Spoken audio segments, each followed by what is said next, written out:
Mike Ryan. Jonathan Zaslow. Greg Cody. Roy Bellamy.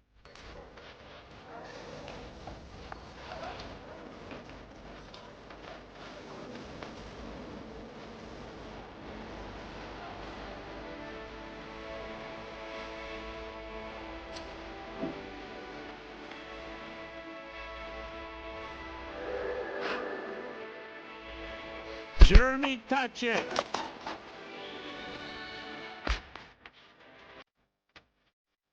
Tony Colarinu.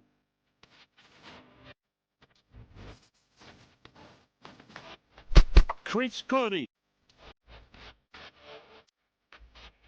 Dan Le Batard. In 5, 4, 3, 2, 1. Mike's up. You. This is the Dan Le Batard Show.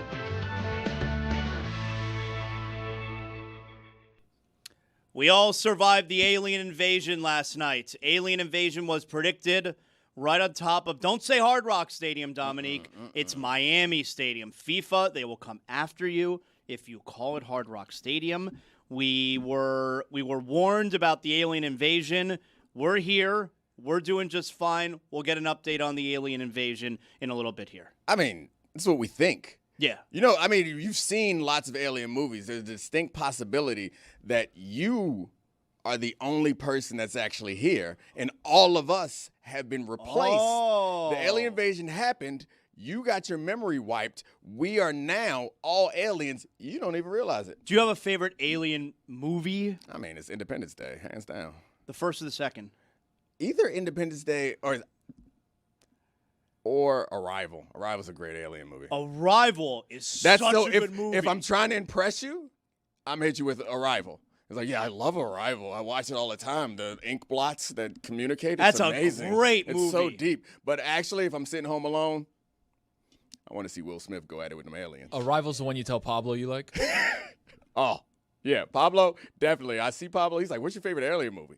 It's Arrival. It's so smart. I mean, the end where you get the twist, you know, and no spoilers. Don't worry about that. That's a great movie. You consider Interstellar an alien movie, or No. is that a space movie? That's a space/time travel type movie. Though there's an alien in it. I know there is, but I don't know that you would consider it an alien movie, An right? alien in Interstellar.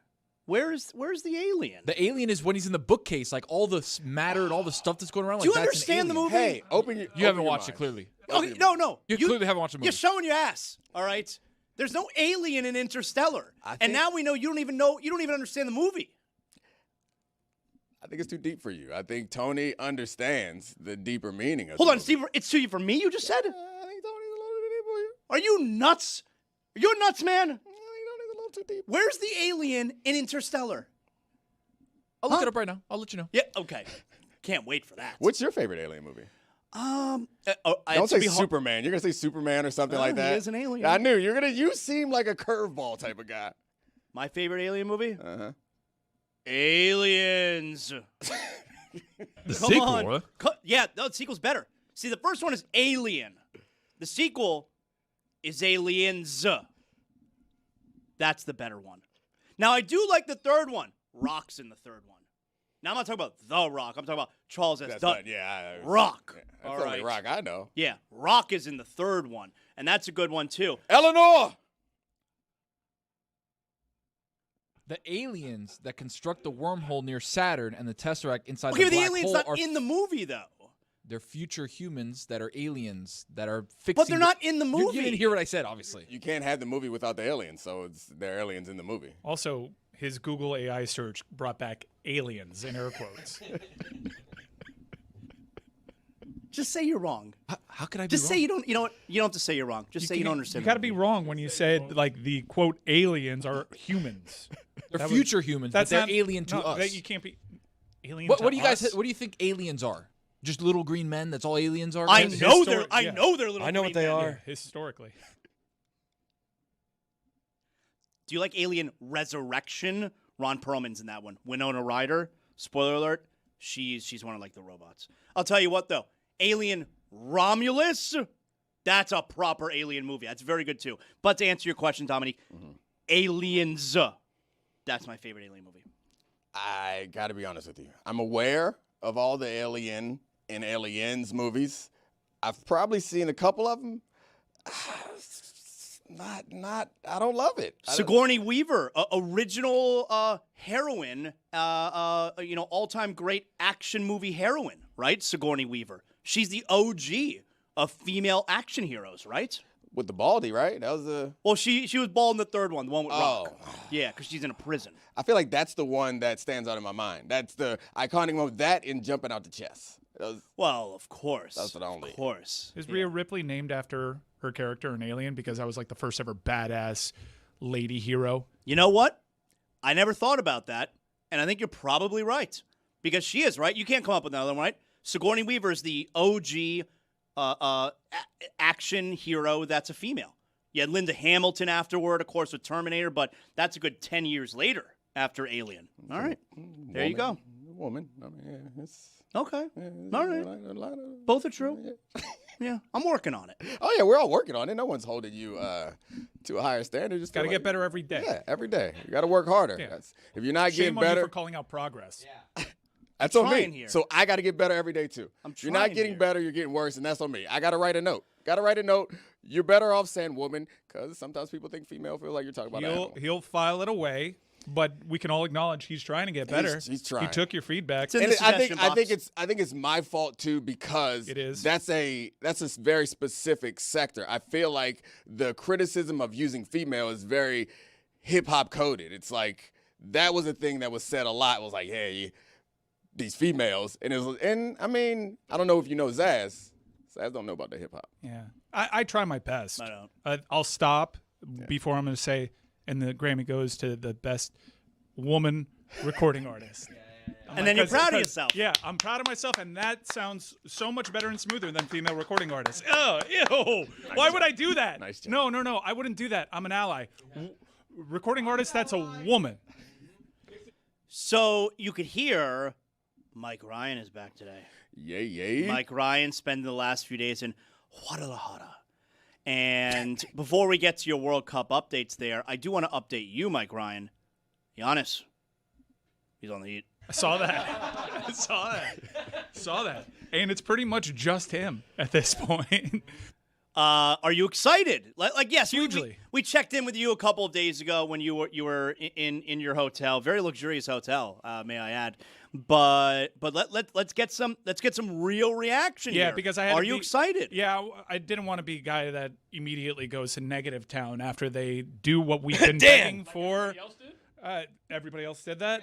Look, I mean, the roster has clear holes that they have to fill, and it's going to be a challenge for them to fill them, but you have much better building blocks right now. As I mentioned, I think that they're going to be ranked highly inside the Eastern Conference. I think the days of the play-in are over for now, even if they don't add, just because they're going to be an effort team. And the night-in, night-out grind of the NBA regular season, as Detroit kind of proved this year, if you're a pill to play, you're going to make the playoffs and you're not going to have to worry about the play-in. And defensively, they're going to be a force just with what they have on the roster right now. I do think the deck is a little stacked against them in terms of roster improvement this offseason. This offseason, what I think they may make a move here or there. I mean, they're going to have to, right? The roster is pretty depleted. They need to put some shooters around their front court. But I think what the plan, unless I'm missing something obvious, I think that their best course of action is play this first half of the season, develop some guys into assets. Right now, Jovic is a sunk cost.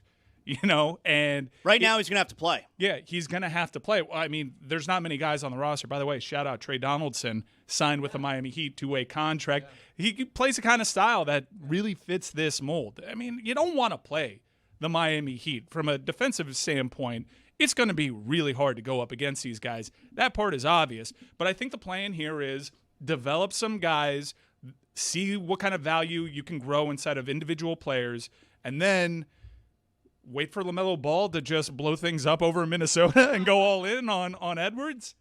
Yeah, Mike mentions LaMelo Ball there, which if you stayed up late last night, you saw the reports are starting to come out where it appears Charlotte is going to be moving LaMelo Ball at some point here. We'll circle back to that in a second, but I'm glad you brought up the part, Mike, about how this offseason, because so much of the commentary that I'm seeing out there from folks on television is it's as if the Heat got Giannis for 1 year, and you got to do it all this year. They acquired Giannis for him to play the rest of his career here. That's the plan, okay? And realistically, you would think Giannis probably has a good 5 years left, I'd say, in his career. Now, I'm not saying necessarily 5 years of being a superstar, but at least 5 years left in his career. The plan is to have him the rest of his career. So, and it's kind of like when they acquired Shaq. Right. Now, yes, they were great right away with Shaq. They went to Game 7 of the Eastern Conference Finals. But when they fell short that year, then the next offseason, they made the big trades. They brought in Antoine Walker and James Posey and Jason Williams, and they redid the roster there. They didn't bring Giannis for 1 year. This is the first step, and it was the biggest step. I think that what we have to understand, and I was rightfully corrected about, we can't, analyze this deal on just what they have on the roster now. It's a big move. Celebrate the move. It gives them a chance that they didn't have before. But the challenging thing with the way that salaries work in the NBA and the way that aging works is as you get older, you are, able to get bigger and bigger contracts. There's a sweet spot where your talent and the compensation as a percentage of the cap match up. And I think that's the hard part right now is if you're going to keep Giannis, to your point, for the rest of his career, as he gets older, he continues to get more expensive. He also continues to get less effective. And that's the part that I think people are having a hard time reconciling is figuring out how long will we be paying Giannis what he's worth or getting value for him because he's so great that he outstretches his contract value, or will we get to the point where, all right, we're paying Giannis like he's the number one guy on a championship team, but he's no longer that good, and now we have to find other people to fit in around him that we will be underpaying. So that's it's like a condensed window. I don't know how many years it is. I don't want to get yelled at or piss off Heat fans, but it seems like depending on who you talk to, we're looking at a 5-year stretch for Giannis or a 2-3-year stretch for Giannis. And that's the big question. Bam Adebayo is automatically the best player Giannis has ever played with, right? Now, before you want to say Damian Lillard, let's judge what Lillard did in his, 1+ season with Giannis. Right now, his talent level, it's better than Chris Middleton at the peak of his powers. Yes. Yeah, I think that's safe to say. This is the best individual talent right now at this stage in his career that he's ever been paired with. That obviously wasn't the intention going into the Lillard thing, but we all saw what happened with Lillard. Yeah, and we've been talking down here, hey, you got to get Bam Adebayo some help, and the Heat decided to make Bam the help, which is the best possible scenario. If you have a star player on your team and you keep we would have wanted, looking back at it in hindsight, instead of getting Jimmy Butler help, it would have been great to make Jimmy the help. But they were never able to do that. So they just did that now with Bam. That was a talking point the entire time with Jimmy. We know what our ceiling is, and our ceiling's pretty damn high. It's Eastern Conference champion high, but just not good enough to win a championship with Jimmy Butler as your best player, Jimmy as your second best player. That's great. And for how great a season Bam had, I think we know what his ceiling is unless you get him more pieces around him. I like being able. My son is asking me all of the machinations, the different machinations about the salary cap and what do they have enough money to do this? Can they do this? And I'm pulling up Bobby Marks's Twitter on my phone, and he puts out the graphics. They have this amount of money, and this guy's. And my son's like, well, what's the T stand for? I go, that's a team option. All right, and what's a team option? I explain what a team option is.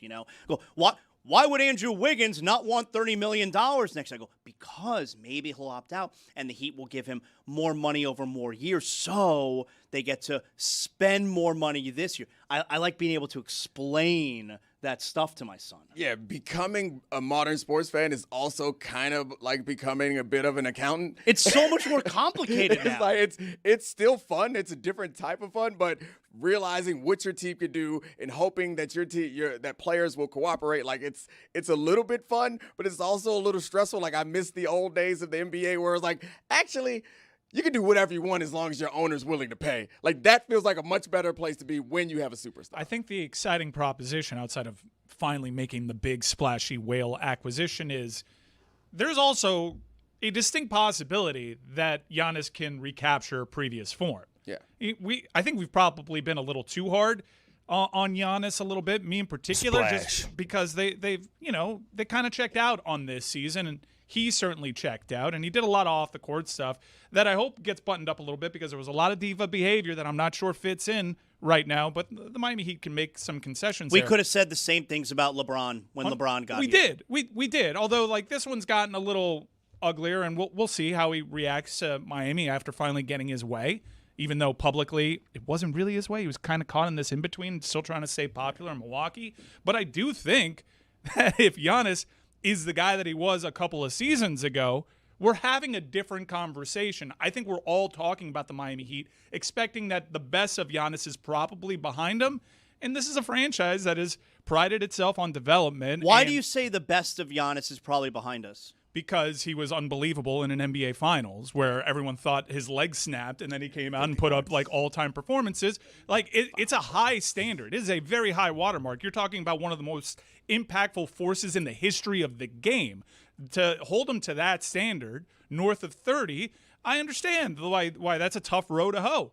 But if he can recapture something like that, if he can stay healthy, and as to what you said earlier about him finishing his career here, yes, there are some flaws in his game. His shooting's probably going to go down over the course of time, although that's one of the things that can improve. We're all projecting that he's bad from the line. He does Got to get better from the line. He does have some deficiencies, but one thing that's always going to be there if his health is there is that guy can play well into his mid to late 30s just defensively. He is going to be a defensive force. Provided he can move, he is always going to have a role. He can move, he can dunk, he can defend. Can I throw in there also that I think we have to accept that the NBA has been NFLized a little bit, in that there was a time, and for most of our lives, that it was like either you're the championship favorite or you're not winning a championship. Like it was 1, 2, maybe 3 teams that had a chance. We're not that way anymore. It feels like if you can get into the tournament now, you can make a run because of the injuries and because of like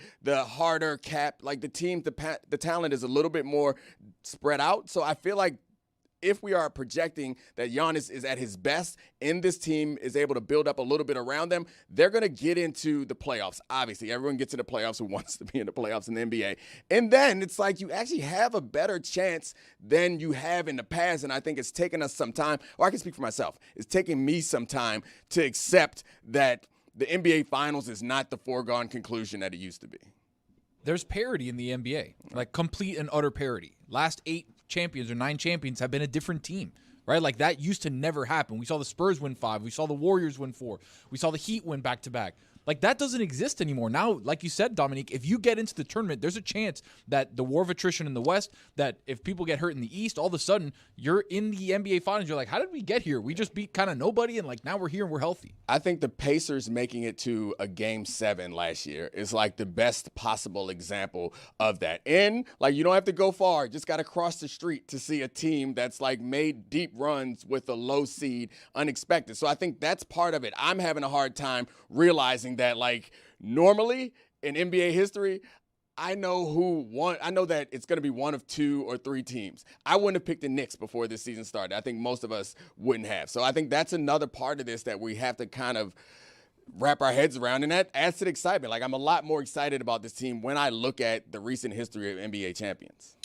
Jeremy, you are back in studio with us today. Do you have any observations from yesterday's show? Yeah, I do. A few things that got said, I just kind of took notes as we went along. So, all right, let's hear. You talked about watching sex scenes with your son. I remember on Christmas Day. When you say it like that, it sounds like we are purposely sitting down to watch sex scenes together. That's right. And that is not what we're doing. I mean, It does sound like you are. All right, continue. I remember going to see Wolf of Wall Street on Christmas Day with my dad and exchanging the same look. With Margot Robbie. My man. But that's you know what was the worst experience for me when I was with my parents like that and watching a movie, and I'm probably 15 years old maybe, and I'm watching with both my parents.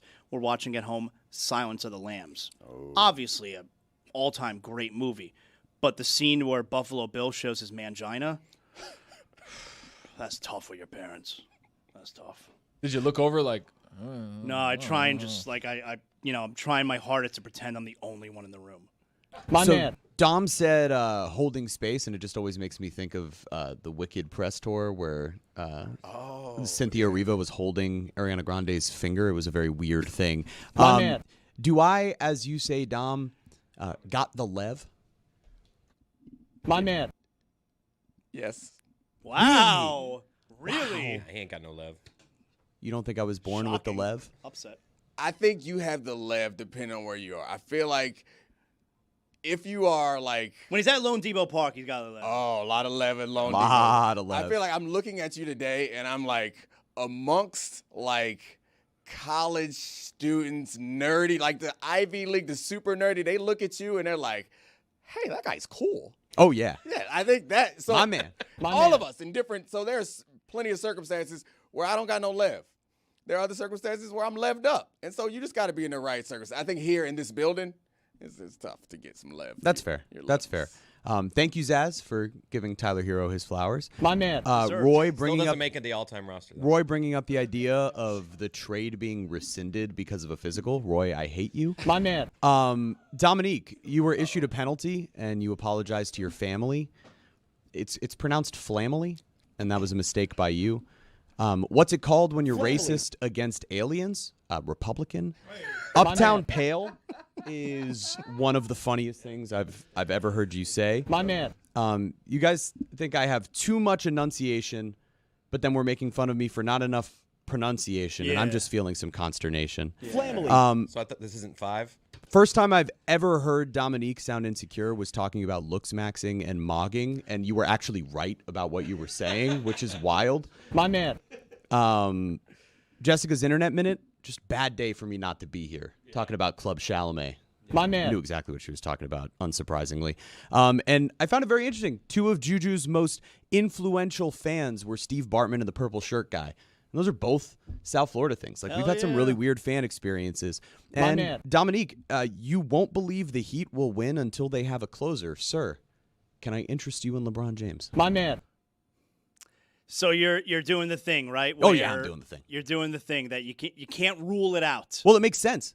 Look, at the stage that LeBron is at, if he wants to win, it should be in the Eastern Conference. Barry Jackson immediately came out with a report that said don't rule it out. Ethan Skolnick has now mentioned it. What do you say? Ramona came on here, and when I asked her about it, she wouldn't rule it out, and she's plugged in on the Lakers side. We had reports last year of the Heat and Clutch repairing their relationship. We even saw Pat Riley and LeBron hug. I think we even have video of it when Riley was Where out was there. this? That was when Riley was out there getting his statue from the Lakers, and they shared a moment. That's they look after. very chummy. They looked super chummy after all of this time. Pat My Riley man. seems to be very forgiving. And if you look back at the Olympics, there was nobody who was being hyped up more by LeBron James than Bam Adebayo. Splash Brother. Oh my God. The new Splash Brother. Bam Bam Splash right there. Yeah, Bam. You know, we made shots. Okay, he's being sarcastic. That's after Bam hit a bunch of threes in that game, it's and patronizing. you say they don't have shooting. Those guys got along great. Everybody was hyping up Bam. Forget that individual video. LeBron was really bullish, but now yesterday, what's really interesting is the way that Rich Paul is talking about the Miami Heat. This team could look totally different. This it's a lot of work to be done. The one good thing about Miami is when you talk about backfilling a roster with minimums, who don't want to go to Miami on the minimum? So I get that, but I'm saying in terms of who's going to be starting for this team. We don't know yet. We can't say that. Well, we know that Giannis and Bam are starting. Those are only 2. You don't know that Wiggins is starting? You think he's a tradable asset? You don't know. the first thing that I would say in regards to what Rich Paul just said there, where you don't know who doesn't want to go to, you don't know who they can get on a minimum, who doesn't want to go to Miami on a minimum. Do you realize the irony there? The guy who is talking, Rich Paul, is the guy who prevents you from going to Miami on a minimum deal. That's right. A little bit ironic, right? Yeah, but he's the guy saying who wouldn't want to go there on the minimum. And while people might say, no, that's not for LeBron James, he did at the end there bring up Andrew Wiggins. And the immediate response to, do you think he could be a trade chip, is, you don't know. Now, I love Andrew. Whoa, what do you got here? The Charlotte Hornets are trading star guard LaMelo Ball and Josh Green to the Minnesota Timberwolves for Naz Reid. Whoa. 2033 unprotected first-round pick. Guy's 12 years old right now. 3 first-round pick swaps, 2028, 2029, 2030. And 3 second-round picks in 2029, 2032, and 2033. Wow. I don't think that's a huge return for LaMelo Ball, but a huge seismic move. I don't think it's a huge return for LaMelo Ball either, and at the same time, I wouldn't have expected them to get more than that for LaMelo Ball. There was so much said there. I'm trying to keep track of all the things that I want to address. Maybe I'll go in order. First of all, don't rule it out a report. You kept saying someone reports don't rule it out. Like, doesn't a report have to be, like, more affirmed? I could say don't rule anything out. That's right. It doesn't feel like a report. Like, that's No, that's totally fair. Okay, Look, okay. this is not saying it's happening. Don't What rule it I'm out. saying is that there are lots of things you can read into Okay. that show it's more possible than it was 4 days ago, certainly. And this pairing makes a ton of sense for a guy who has yet to communicate with the Lakers if he's even playing, according to Ramona Shelburne. It feels like from Rich Paul a bit of a Liam Neeson situation where it's like, don't you want to give some money to the other actors? Like, why don't you take a pay cut? And he's like, no, not that. That minimum is great in Miami, but not for my guys or anybody that I'm for Chris associated Middleton. with, obviously. For Chris Middleton, it will be. And if LeBron James wants to be here, there's a variety of ways to do it. Look, we were talking about $18 million for 5 roster spots. They just filled one with the second-round pick yesterday, which I'm sure we'll get into in Ryan Conwell. But with the maneuverability that we know Andy Ellisberg has, with the free agency of Norman Powell that can always be manipulated into a sign-and-trade, with Andrew Wiggins in this player option, with the $16 million of Nikola Jovic, which we've talked about, we Norman don't know Powell where would he be stands. A guy, though. I don't know if the Lakers would be interested in him. They got enough smaller guys who make a lot of money. Yeah, would the Lakers would be interested in Norman Powell? No.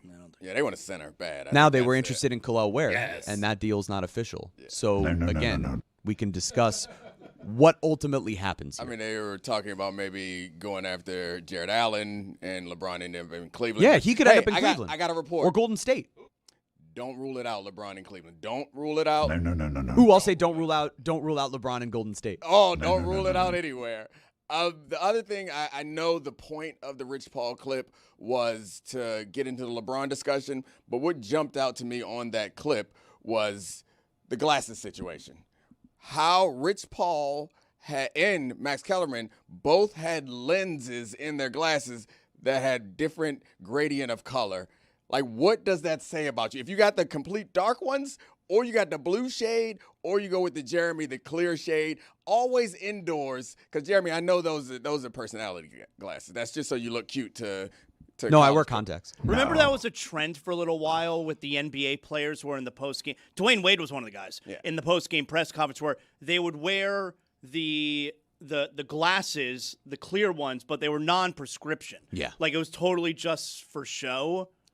Zaz, I think you should be a dark lens guy inside. Like inside, you should pull the full Rich Paul. It's hard to see though. What do you got to see? What do you got to see? You got to give bump off into shit. You got to get off a vibe. It's called motion. That's what you're looking for, Dominique. Like if you got the Cartier lenses like that, you got motion.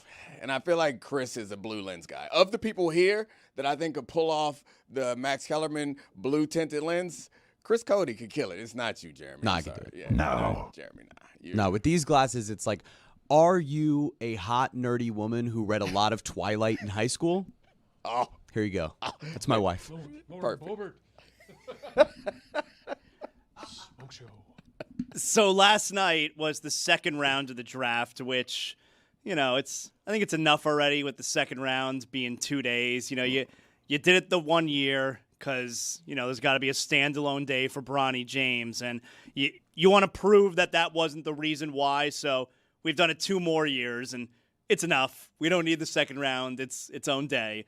And last night, the Heat, they selected Ryan Conwell, sharpshooting guard from Louisville, 22 years old, very much a Miami Heat draft pick. And they selected him last night by moving up to number 37.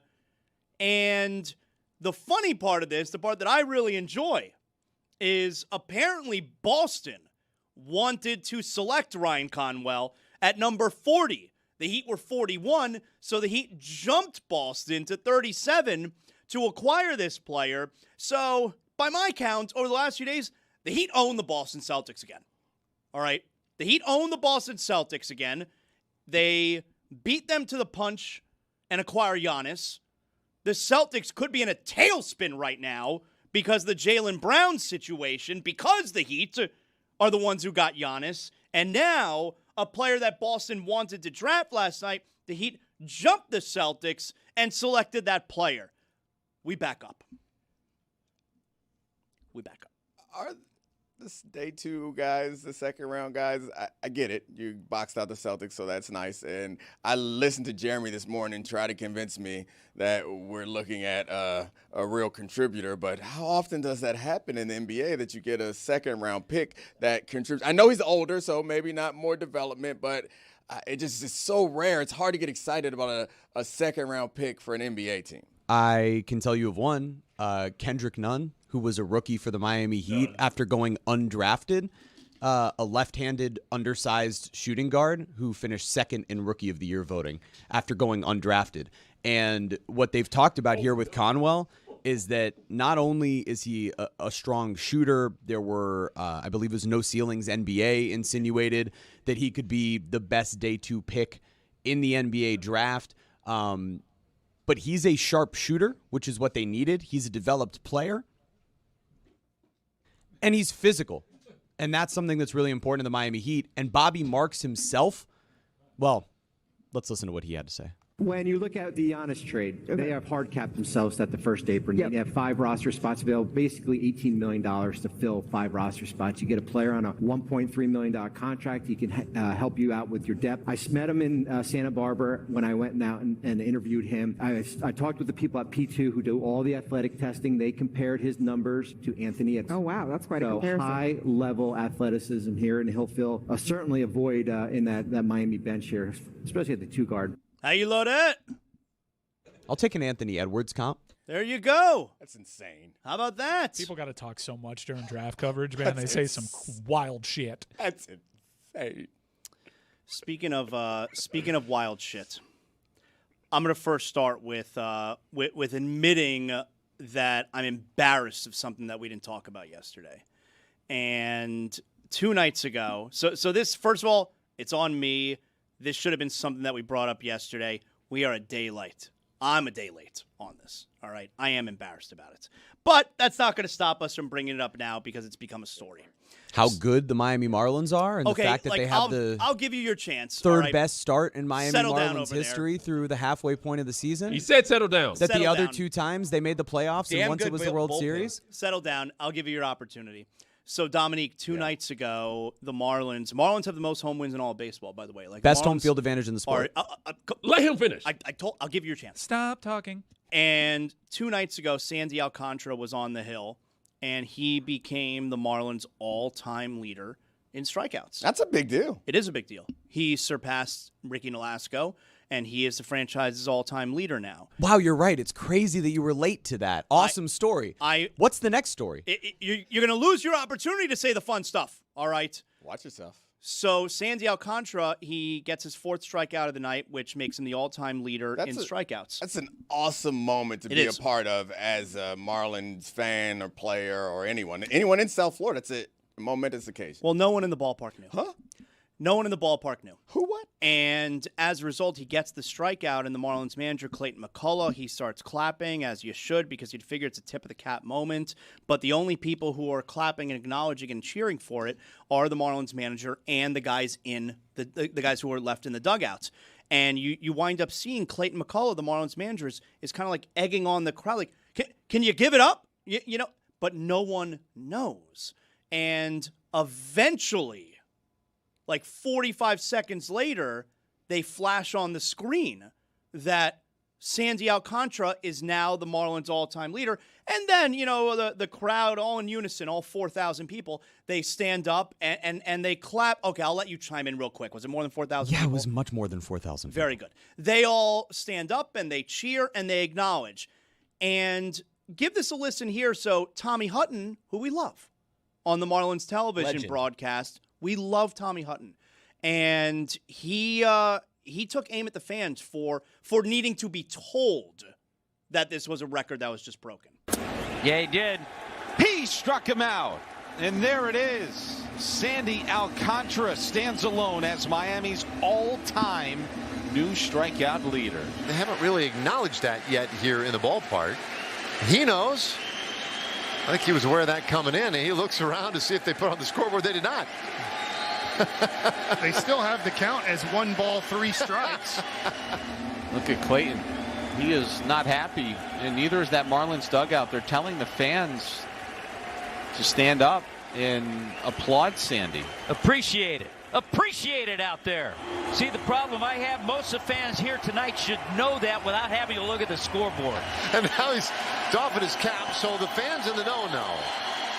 That's great. A lot of problems. It wasn't put up on the scoreboard right away, which it should have been. And a lot of fans who came here should have known it anyway. Little things like that irritate me, Kyle. I know they do. I put extremely little blame on the fans in that spot. Extremely little blame. This isn't St. Louis. You know, this isn't Philadelphia. This isn't New York. And you got to know the crowd. And we're not a baseball town. And they're not going to know when Sandy Alcantara breaks the all-time record. The team has to put it on the Jumbotron. Matter of fact, they have to do it every strikeout leading up to the record and let you know 3 away, 2 away, 1 away. I don't agree with Tommy in that spot. I think that the team, it's on them to let the crowd know so their pitcher gets the acknowledgement that he deserves.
We love Miami. We love Miami. Up the Scotland. Up the Scotland. I don't care how much it costs. I don't care the trouble I'm in with my wife now. This is the best experience of my entire life, including my wedding. How much did it cost you to get here? I don't want to talk about it. $1,500 a day. I paid more money than my wife will ever know. My son behind me was in nappies the last time Scotland qualified. These things called empanadas are like Greg's on steroids. Good soft bread. The meat is tender and full of flavour. Publix, Pub Sub gets high marks from me.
This episode of the Dan Le Batard Show is presented by DraftKings. DraftKings. The crown is yours. Wow, that was excellent. Excellent job, Dominique. Thank you. So, LaMelo Ball has been traded to the Minnesota Timberwolves, new running partner for Anthony Edwards.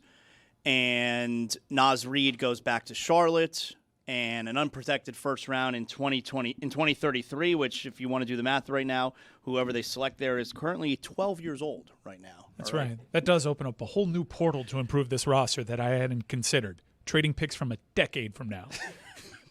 Isn't that funny, Dominique? Whoever they select is likely 12 years old right now.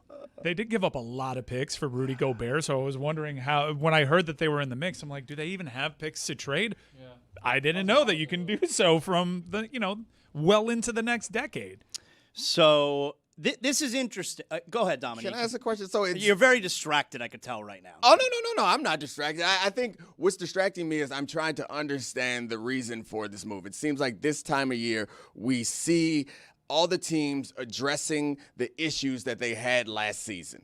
And I'm looking at Minnesota, and I thought that they moved on from Cat because they thought Naz Reid was like a better, cheaper version of that. Moving on from Naz Reid to bring in LaMelo Ball, I guess maybe they feel like they need more ball handlers, which that wouldn't be the thing that, or more playmakers. They want to move Ant off the ball. Is there someone else who has a theory about this that makes more sense, that makes it clear to me why they would want to do this? Because it doesn't seem like it makes a ton of sense for them. They have supreme belief in Jaden McDaniels. That's what it tells me. Like, they were missing a point guard last year. They had all these bigs and all these movable pieces that could play the 3, play the 4, play the 5, and Julius Randle and Naz Reid. They didn't have a playmaker at the 1. Dante DiVincenzo tore his Achilles. Right. Like, they were looking around saying, all right, who can get Ant Edwards the ball in space, allow him to create? Now they have one of those guys who's also a great playmaker on offense, creating and getting his own shot. But now they have Jaden McDaniels who'll slot in there and be like, all right, we don't really need Naz Reid at a max number. I think it was also shown that size wasn't what beat the Spurs. Like, if you're in the Western Conference, what really helped the Knicks was being able to outrun the Spurs and be athletic enough in the way you moved your offense. They still have Rudy Gobert to anchor the center of that defense. He'll still be the guy that squares up with Wemby. But in moving off of Julius Randle, moving off of Naz Reid, they probably feel like they can fill their big rotation from there in a different way and be able to just now run with both LaMelo Ball and Anthony Edwards. I think it's combustible, but I get the leverage play. That part, I think they probably... We like that down here, right? We'll revisit this. They probably just destroyed their chances of keeping Anthony Edwards by bringing in LaMelo Ball, which Anthony is fine. Edwards is a guy, I can tell you, I happen to know. Anthony Edwards Do we have I happen to know? He happens to know. Anthony Edwards is a guy who has flirted with the Miami Heat. Like, this is a guy who the Miami Heat obviously would be interested in, and a guy who, through back channels, has told the Miami Heat there could be a time where he'd be interested in Miami. So wise. So a couple days after this trade, we have found our lane. Oh, we're back. It has developed some talent, trade picks from 2 decades from now, and get Anthony Edwards after LaMelo Ball ruins all the team chemistry. Would you rather do that, or would you rather now convince Charlotte to unlock that other pick, use a first-round pick, Jovic and Wiggins, to go get Kevin Durant, and then sign LeBron in the MLE? Okay, my brain isn't big enough to understand what you just told me. I'm just happy for us in the audience because years of a Giannis pursuit, you'd think that would finally be over. No, this marks the end of that, but the start to the Anthony Edwards chapter of our program. Well, and look, this sounds ridiculous what I'm going to say, but it is true. We understand the way this machine works. Yeah. We understand the way the NBA, especially the NBA media, operates. And for a few years before, Damian Lillard was the guy. Lillard's the guy that we have to talk about. You got to get out of Portland. Yeah. And then eventually it happened. And then for a couple years it shifted. Giannis then became the guy. You got to get out of Milwaukee. And he did. And now, who's going to be the next guy that the NBA media says has to force his way out of his current situation? And it feels like Anthony Edwards is going to be that guy. It does. Anthony Edwards hasn't really played ball there. I know you happen to know he's flirted, but he hasn't done the disgruntled superstar thing quite yet. And I know this seems like a go-for-it move, and I think we should salute Minnesota. They know that they can't get guys via free agency, so they develop guys and make impactful trades that work for them, their team, and their market. So that's a good job out of them. But if I'm Boston, I'm floating Jaylen Brown around that franchise and being like, all right, what's a plan here? Are you worried about long-term Anthony Edwards? Because we have one of the few stars in this league that is available that while he's not the same kind of talent level, he's still a star. He's a finals MVP. We can put him in a package. I want to talk about the LaMelo Ball side of this for a second, which I think is interesting. Number one, this trade kind of came out of nowhere. And when I say it kind of came, like it broke last night, Shams Charania, who by the way, you know, and I went on a whole rant a few days ago how the NBA media has embarrassed itself during this whole stretch with Giannis and Miami. Shams really just showed up from his slumber a few days ago on Monday, I believe, and was dropping the Giannis bombs. Shams has been a star this week. Like, he's been all over it. Everyone else, I think, has embarrassed themselves for the most part, but Shams is having a great week. And last night, he breaks the news that there's serious engagement, serious interest in Charlotte moving LaMelo Ball, and they do today. So the first part that's interesting, Dominique, is why did they do it before the draft? Because did they not want, or maybe they couldn't. Maybe Minnesota was not willing to give a pick in this year's draft, or Minnesota's pick, I'm sure, was very low in the first round. But you don't normally have a superstar being moved, immediately following the draft. You would want it right before the draft, So there's that part that's weird, right? Yeah, that's a little weird. And also, I get the criticism of LaMelo Ball's style of play, but the Hornets were good and interesting and exciting for the first time in a long time, and LaMelo Ball was a part of that. So the decision to move off of him, I guess this does make them a little bit more of a complete team, but it does break up the little bit of motion that they did have. And I know LaMelo Ball is not, Mike already made this point, he's a unique personality, and it may not work out in Minnesota in the same way that eventually it didn't work out in Charlotte. But I was excited about watching LaMelo Ball, and you guys talked about potential players. He's on a better team now. Yeah, and you talk about potential players coming down here. Why didn't you guys get excited about bringing LaMelo Ball down? He's not a Heat culture guy. You don't want, that's not, no? Everybody laughing, looking crazy at me, on LaMelo Ball. No. I don't think LaMelo Ball is a winning player. And I understand, Mike, the last half of this past season, he started to change his style of play, and the direction of the team went way up. For the first time, this Hornets team felt like, okay, maybe we have something going. But I feel like there's a big enough body of work where I don't believe this is a winning player. You also hate him because he hurt Bam. That's true. Yeah. I am biased against him. Totally right. But I felt this way before anyway. And he almost ran the guy off the road. Yeah, and then the second time, too. He's a liability Then behind the the third wheel. time. So we'll see how that plays out. I do think that this could be spun into a win for Charlotte. I understand why people don't think LaMelo is a winning player. We were workshopping back here. This probably means Kobe White, who's developed quite nicely. They keep him killed now. the Heat. He's your PG1. This also shows a distinct belief in them that Concanipple is their guy. Nas Reed is going to be a nice piece. And to be around Brandon that Miller's a team. nice enough player, too. Yeah, I was wondering, like, what's my Heat prism on this? Did Charlotte just get weaker because Charlotte bounced Miami from the play-in, and I was worried about their ascension? I think you still got to be worried about them. They're going to be in that playoff mix. Yeah.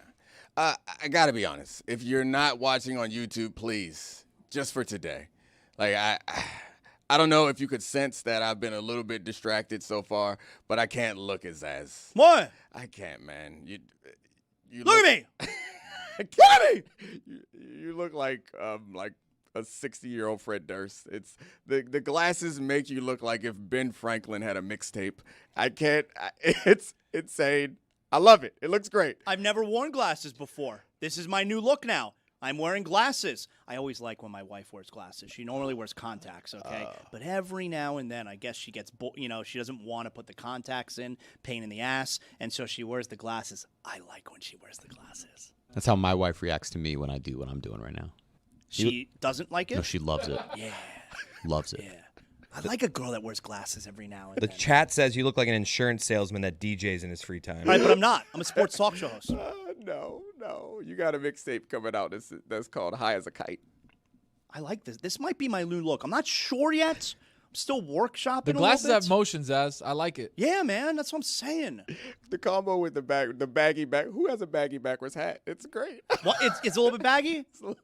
Backwards fit it is. Yeah, There's a reason why no one else in the industry does it, Zaz. They say you look like a washed speakeasy poet. If I was wearing a Kangol. I don't know why this looks like a real-world audition tape. Yeah, that's not bad. If I was wearing a Kangol, I think I would fit both of those profiles. Radio host Malone. Juju, put it on the poll. Juju, put it on the poll. Do I look like Radio Post Malone? Radio host Malone. Radio host. That's what I said. Radio host Malone. That's Listen, what he said. listen better. This guy. Come No, on. listen you need better, dog. glasses for your ears. So, LaMelo Ball traded to Minnesota. I'm not willing to sit here and tell you exactly what seed I think Minnesota is now. This is not fast take, all right? But that is obviously a huge move with LaMelo Ball being moved. Did you see Austin Reeves' new contract yesterday? Oh, holy moly. What was that? Like, I mean, I get when guys get paid, man. It makes me so happy. It brings me joy. Is that right? It's uncomfortable how happy I am for when players get big checks. I get even more happy when it seems like they don't deserve it. When people are mad that guys got that money, brings me so much joy. But that team, it's an interesting thing. They got Luka, and we all thought that they would be championship contenders soon and they would make the moves. And I guess this is the cautionary tale for the Heat excitement, although the Heat have a different track record than the Lakers. But they got Luka, and we're like, you got this piece. You're going to be a championship contender. And it seems like in the second apron era, it's a lot harder to build a team. They have to re-sign Austin Reeves, and it makes them a very good offensive team with some defensive liabilities in a very difficult West. It doesn't seem like they have many options for how to become like a real threat. Although I'm super happy for Austin Reeves getting that paper. There is a cool photo that his wife or girlfriend showed when he looked at his phone and saw that the deal was done, and he was on the golf course, and she snapped a shot of him just lying down on the green, and he was super excited. That is cool. All right. That's great. But what's not cool is the Lakers backcourt next year doesn't play any defense, and they're making a combined $90 million. And the place that I go to is I feel like I'm not saying that that the Lakers should have let Austin Reeves walk. All right, but what I am saying is it's not a coincidence that the Knicks did what they did when their best player was making $33 million. And I don't understand how we got to the place where if you're a good player, and certainly Austin Reeves is a good player, where if you're a good player, it means you have to be paid the maximum amount of money in a salary cap sport, the maximum amount of money that you're allowed to be paid, because we just saw with the Knicks, you need to have players outperforming the value of their contracts. And we could say Austin Reeves deserves his money, but he ain't going to outperform that contract. So I think sometimes I run the risk of going like too deep into the nerdy stuff, especially when we get around. So stop me if I do. But like, this is a basic psychology thing. It's like when you make the league instituted these max contracts in order to try to reduce salaries. But when you introduce this like landmark of a max contract. What do you mean by that, in order to, meaning so that we don't go above that number? They wanted the max contract to be able to control the superstar players from being able to take up the entire salary cap. But by doing it, and this always happens in CBA negotiations, is that there are some unintended consequences. By putting this particular landmark, this is a max contract, this is what the best players get, you pull people down, like LeBron through the course of his career, people who would have made more, you pull them down to it. But what ends up happening is you pull a lot of people up to it who aren't at the level of superstar, because they're like, this is the number. There's nothing to negotiate. This is what you pay one of your top 2 guys get this money. So it's going to happen. It's a result of CBA negotiations. So if you didn't have that, then some great players would get paid more. Guys, as they age and their performance decline, they will get paid less, not more, which happens now is like, your play starts to decline, you pay more. And now people would look at Austin and say, all right, you're really good. You're not as good as this guy, so you should get a little less. But this is like they've asked for it and they've gotten it. They put that out there, and it's going to drag a bunch of people up. You know what helps, too, when you talk about outperforming your contract, $184 million is going to be tough. You talk about the Knicks and what they're doing. Jalen Brunson took a massive pay cut. Yep. To be the best guy on that team, to help Well, other not guys. a pay cut. He left money on the table. Money on the table, but that's basically a pay cut. Like he would have had all that money, and it's easy because obviously Luka is not going to take a pay cut. Austin Reeves is like, I'm going to get this money. So that's a once in a generation type thing that happened in New York that ended up winning a championship. Right, but I mean, the general manager of that team was his former agent. His current agent was the son of the general manager. His dad is on the coaching staff, and his godfather is the president of the team. Where's Pablo? Like, it's incestuous. if it comes down to like trust is why you'd be willing to do something like that. It's pretty easy to trust your whole damn family. Like, I understand why no one else would do it and he would be comfortable doing it. But yeah, get Pablo. What are you alleging? What are you alleging there? I'm not alleging anything. You sound like you're alleging something. If you want to allege it, you can allege it. I'm not alleging it. You're alleging it. I'm only saying that in order to do a move like that, it requires a lot of trust. You know who I trust? My dad, my former agent, my agent's son, and my godfather. I trust them. That's all I'm saying. Bank at the Cayman Islands? Nope. Just saying I trust them. Good. That's that all. was a test. Did I pass? Yes. All right. What's going on in Cannes right now? Because this is not the Cannes. This is not the film festival. Cannes Knipple, there's a lot of stuff going on. No. I'm talking about France. Cannes, France. This is not the film festival, right? Like, what's going on in Cannes right now? Yes, I look a little bit like Ed Harris in the Truman Show. That is true. I don't know. I know Pablo's This isn't out the there. film festival? No. They can't possibly have 2 events in that city. They do. They cannot. This is something with like podcasting. It's some creator thing. Yeah. This is not the Cannes Film Festival. It's going. Why aren't you there? Great question. This doesn't make I sense. saw Trista was there as well. Yeah, Trista's there because she has her daily W Sports. Trista Crick is doing a whole thing. Podcast convention should be in like Lawrence, Kansas. No, it's in Cannes. It's in Cannes. Everybody's having a great time there. That's it. Austin, Texas. There's a good spot for it. Perfect. Cannes. Can only imagine how obnoxious Pablo looked there. Oh, I mean, that's his element, right? Like, I've never met someone who hobnobs like Pablo. He is the best hobnobber in the history of hobnobs. There isn't a knob right now that isn't getting hobbed by Pablo Torre. Look at this photo with Oprah. He met Oprah? That's the biggest. Pablo Torre.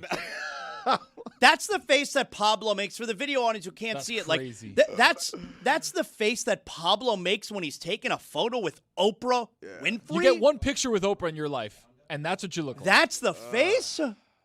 Can we play the live photo just so we saw how this really happened? I love this. Finds out. 2, 3. I I love a live photo. Me too. With the countdown in the background. Yeah, I like that too. It feels like a dirty secret you're being invited into. Oh, I love when you hear something. It's like, ooh, I could see you move. You didn't intend that because it's just a still Don't photo. get that millisecond of me actually posing. How many faces did he make in this live shot? Yeah, let's see it again. Finds out. 2, 3. At least 3. I know what's going on there. Because if you do the live photo, you can then scroll your finger through all the action, and you land on a good face. Oh, so you think he did that intentionally? And I thought that maybe he was panicking. He was So like, he has this is my multiple chance. photo options? He was like scared, I happy. don't- yeah, you're not going to ask Oprah to do it again because you don't like the photo. So you might as well throw a bunch of faces in there and land on what's best once you edit. Interesting. I also don't want to miss the opportunity to point out Oprah hated this experience. You can tell by her body and her face and her hands, she's like, I hate this. I don't like this man. I know he wants to hub on all the knobs. I don't like it. I've been hubbed too much. Not everyone gets to meet Oprah at this thing. I'm wondering if there's like a certain little like maybe Pulitzer Prize section that she finds herself in. So she'd be more willing to take pictures of the That's right. Pulitzer Prize winner. He's got the wristband. She doesn't need one. Yeah, her wristband appears to be her face. Can you imagine her walk into the area where you need the wristbands and they stop her like, where's your wristband? I mean, you get fired. Now you get fired. Talk to my supervisor really quick. What's the last name? Winfrey with a W. I'd be intimidated to ask Oprah Winfrey for a picture. I feel like the more famous the person is, like I'm not a picture guy. It's like insecurity and ego, I think. But you can't in that situation. You need to have a friend with you. That's like, hey guys, get together for a picture. Oh, you can't be. His producer definitely went up to her and was like, "Here, Pablo would like to meet you." No. I think you guys no. look so- Hey, let's get a picture. Yeah, I think you're a pro. Because I wouldn't have done it, but I would always, of course, appreciate a picture with a famous person, but I would never ask. But if someone else, it like puts you on the same plane as them. If someone's like, hey, you guys are together, cool. You got to have somebody with you. Pablo, Oprah's ready for you now. It needs to be a coordinated effort. Yeah. No, I think, Chris, you're doing something different. Pablo's in a corner of like over in this little roped off area. He's just looking away, and then his producer Chris is like, Pablo, she's ready for you. Okay, yes. Like he's just looking off into a corner. So you walk up and you're like, hey, Oprah, I don't want to bother you. Just wanted to say, big fan, love what you're doing. And then you have your to friend say walk big up. fan? You don't have to. You just have to make the acquaintance. You have to engage her, and then you can't ask. I think that's what Mike is doing is you don't ask. You have someone walk up and pretend as if this is a great opportunity that these two celebrities are next to each other. And you're like, hey, let's get this pic, guys, because you don't want to be the one to like, hey, Oprah, can I have a picture? Juju, put it on the poll. Would you be nervous to ask Oprah Winfrey for a picture? And also, please, Juju, put it on the poll. Is Pablo the greatest hobnobber? Oh, yeah. I would be, like, I feel like there's this aura around Oprah Winfrey. There are very few people that I would be, like, nervous to talk to. I mean, like, I work in sports for the last 20 years, you know? God, I would love to see that interaction. Lord, let there be a day. Hey, Oprah. Let there be a day. Oh, the color purple. You like these glasses? She would see these glasses. She'd be like, this is someone I'll take a picture with. He looks sophisticated. I love big game, not a big game. She would say that to me. Instead of me having to go up to her and say, I'm That's a right. big fan, she'd be like, I love big deal, not a big deal. Huge fan of your work. You're a one-time or two-time championship broadcaster? 2. Oprah, 2. You think Oprah would say like, hey, know about that book club? Well, and I would say, yes, I do, Oprah. Yes, I do. Have you seen Weapons? With the kids. So speaking of con, Jaylen Brown is at con. You know, is doing, he? Yeah. So Jaylen Brown is doing like I don't know if he's doing an episode of his podcast or I don't think he's on Twitch in con, but he's doing a sit down with someone. He's doing a live like interview kind of deal. And Jaylen Brown, he decided to continue the conversation about Stephen A. Smith being, Stephen A. Smith going after him for his comments that he made about this being his favorite season. Leader behind that was ESPN. ESPN is unethical, and Stephen A. Smith is the head face of that. But, the organization, the players, they were all in agreement. They all knew what I meant by that. Our team was basically salary dumped. We lost a lot of players. How about the lonely clap after Stephen A. Smith is the leader? That person didn't even feel that strongly about the topic, but they were like, "Oh, we're all gonna clap here." Oh no one's clapping. Okay, I'll stop. Does that person know what he's actually even talking about? Not in con. I do love at a setting like this, not that I've ever been there, but in like a speech setting, I love to be the person that starts the applause, that gets the whole crowd going. I love that. Did you realize that the Boston Celtics were just a salary dump team? Yeah. No expectations for them That's whatsoever. right. They were just this franchise. Hey, give us all your bad contracts. That's what they were. That's right. Jaylen Brown. Jaylen Brown's teammates this past year should feel really good. You're a salary dump team. All you guys, this is a salary dump team. Am I the only one who finds myself on Jaylen Brown's side in this? Well, no, the guy that clapped. Oh yeah, me. You might hate Stephen A. Smith. Was that you during that clip? Girl. I'm sorry, woman. Definitely not the Stephen A. Smith part. But it feels like up until this point, the general consensus around Jaylen Brown is he's annoying and kind of spoiled and grumpy and he shouldn't have said this was his favorite season. I'm thinking back over the course of his career in Boston, and he has a right to be upset. He was the 3rd overall pick in 2016. And the Boston Celtics fans booed him when he was drafted. They followed a year by getting another player at a similar position in Jason Tatum. Then every time they go to the playoffs or lose in the playoffs or lose in the finals, the reason why they lost is Jason Tatum can't dribble with his left hand. Or not Jason Tatum, Jaylen Brown is the problem. He can't dribble with his left hand. Every year it's we want Kawhi, let's ship out Tatum. We want Durant, let's ship out Tatum. He's a part of every single trade rumor. He gets snubbed for the All-NBA team. You know what? Kawhi drops off of the USA team, and they're like, yeah, let's find a player. Let's get a Celtic. Kawhi Leonard, a real rangy, great defensive wing. Let's get Derek White from the Celtics. He just gets snubbed and snubbed. Then he's the MVP, the finals MVP for this team. You know how they reward him?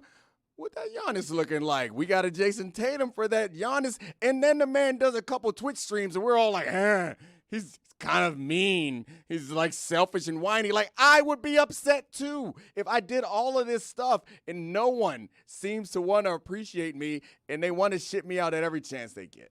Well, you're talking about it in totality. Yeah, which you're is also fine. talking about it like someone who has totally fallen for what he's been trying to do this entire offseason. Exactly right. Which is garner sympathy, and this is what it looks like. This is what the sausage looks like when the disgruntled star actually wants his way out of there. But kudos to you for falling for it. Is it falling for it if there's a line of facts that by set the way, it up? I don't think I need all the window dressing that he's doing right now. I'm Team JB here. I think they're backing Jason Tatum. This seems like it's a me or him thing. Right. And I'd side with Jaylen Brown here. More proven commodity, not coming off an Achilles. I get where he's coming from. That's the only point I'm making is I'm not saying that I would behave the way he behaved or I think that having a Twitch stream or saying this was your favorite season was right.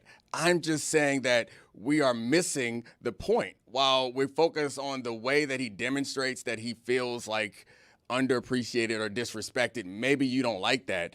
But he has been underappreciated and disrespected considering what he's contributed to that team. That's all I'm saying. And we keep going hey, he's picking on Stephen A. Smith or he's doing this thing that's weird. He's doing that thing that's weird. None of us seem to be willing to say, you know what? The Celtics, the organization that ran Isaiah Thomas into the ground and told him to get missing, is the same organization that is now treating him this way. You working for PR for him or what? What's going on here?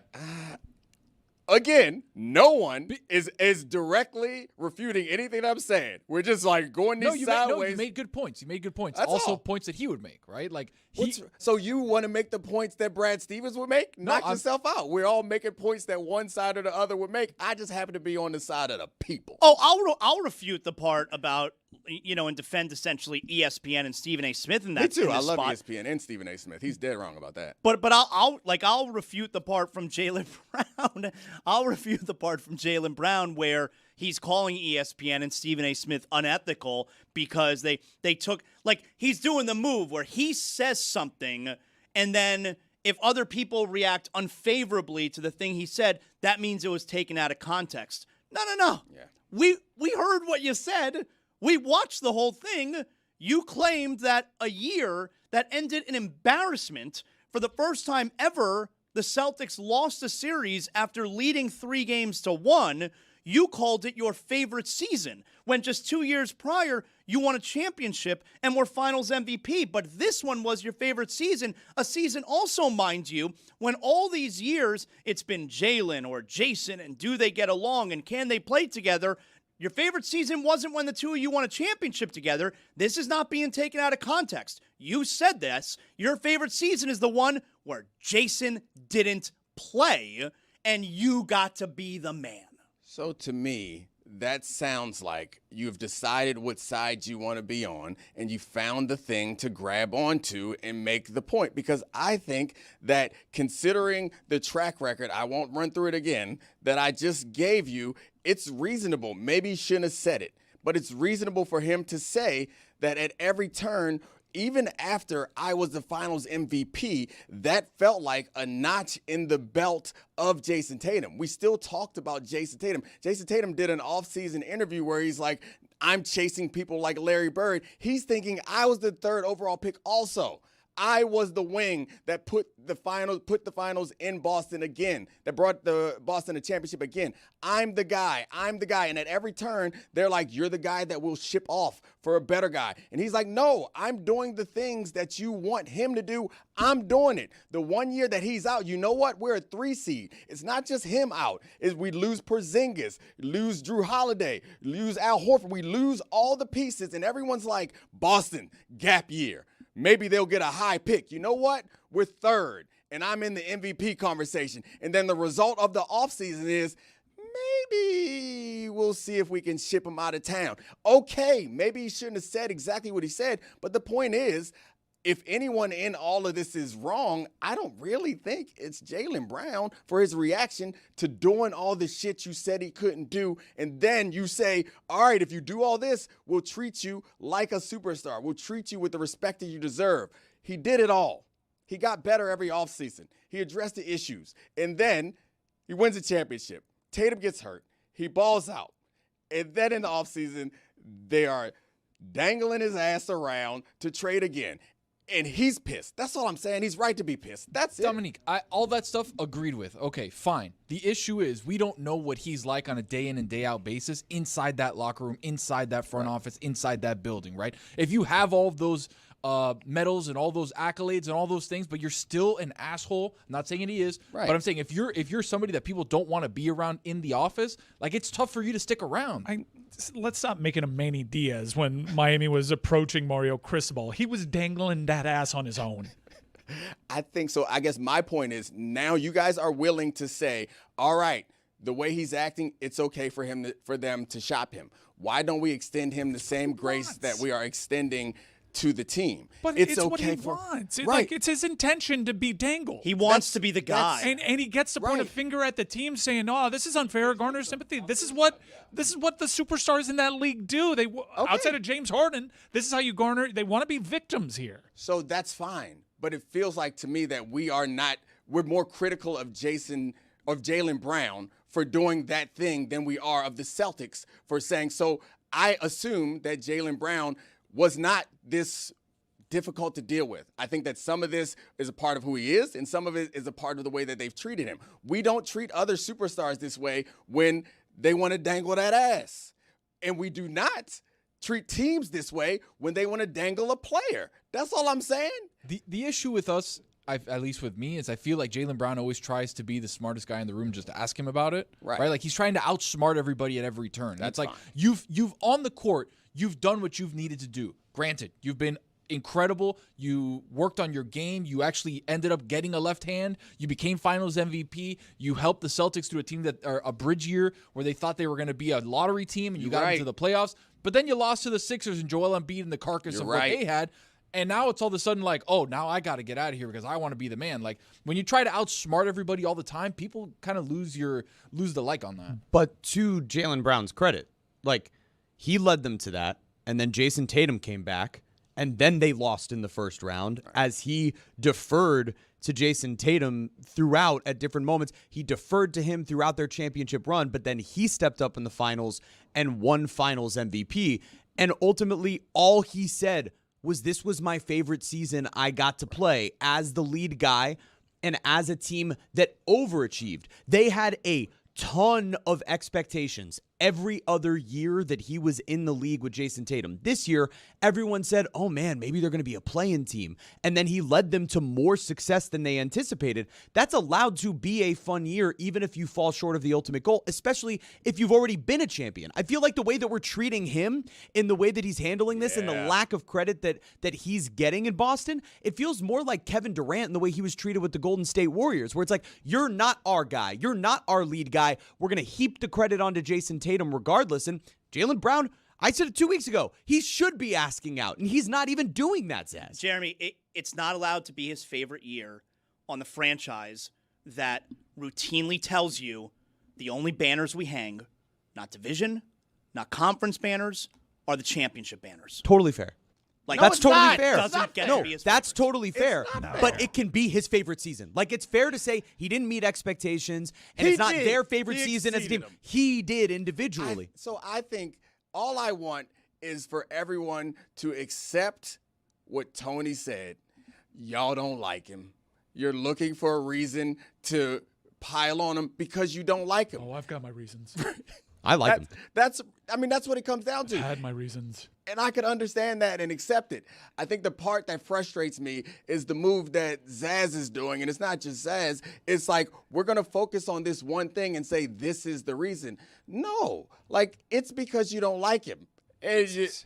How do people not like Jaylen Brown? Like, he's been a quiet guy for most of his career. Outside of social causes, he's the perfect guy to pair with. Maybe that's what's going on with some people. But, like, this is the first time he's ever been vocal, really. Has he always been Twitch streaming? No. This is the only time it's ever made news. Right. That's why I'm not overthinking this. This is, there are some long-term relationships where a person doesn't have the heart to break up with the other person, but they start behaving in a way that makes it seem like it was the other person's idea. Right. So they can throw their hands up and say, you know what, you're right. This is probably for the best. I think that's what's going on here. It's meta. It's working, by the way, especially with this news cycle, which is, how dare they do this to Jaylen Brown, a finals MVP? Pursue Giannis? You guys know you're good enough to win a championship. So he gets to be a victim, and it's all because of the original sin, which was what we keep referencing. This was my favorite year. This was my favorite season. Whoa. Another breaking news. Brian Windhorst has called Ja Morant, quote, flagrantly available. He says his 2-year contract is making teams hesitant to take on the risk. Flagrantly available. Now, Miami passed on an opportunity to get him on the cheap. He makes like $50 million a year, doesn't he? In terms of giving stuff up, like, they don't have assets. I mean, I would review it one more time. It would be the opposite. It's negative. It's sunk cost. So Memphis would have to attach a pick to Ja Morant to get him to move. That's right. Now, how do you go from available to, like, what then makes you flagrantly? Like the front door, like, it could be locked, right? And then you have the front door that's unlocked that you can walk in the front door. I feel like it would be if there was no door. Exactly right. The door is off the hinges right now. Just come in and get whatever you want. Jovic is behind that door, too. It's like New York City. Come get anything. Dangle that ass.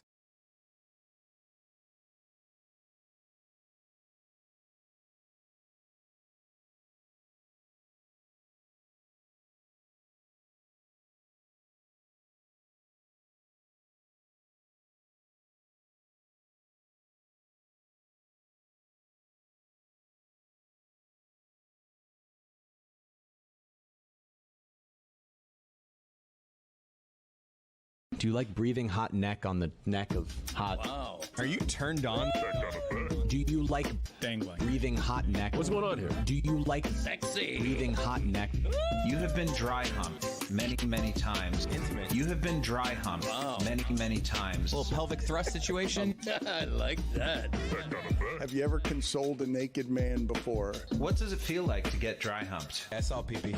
I've never consoled a naked man. Breathing hot neck. I've never consoled a naked man. Many, many times. SLPP. People out there, stop sending me pictures of the hotel rooms with the chair, okay? Stop sending those to me. I like that. I like that. He was naked. Intimate. Dangling. I would hold that thing really tight. How would you do it? What's going on here? Do you like Sexy. breathing hot neck? Do you like breathing hot neck? I've been dry humps. You never know. I've been dry humps. Many, many times. I've never consoled a naked man. Have you ever consoled a naked man? I've never consoled a naked man. Many, many times. You never know. I like that. You know what I'm talking about?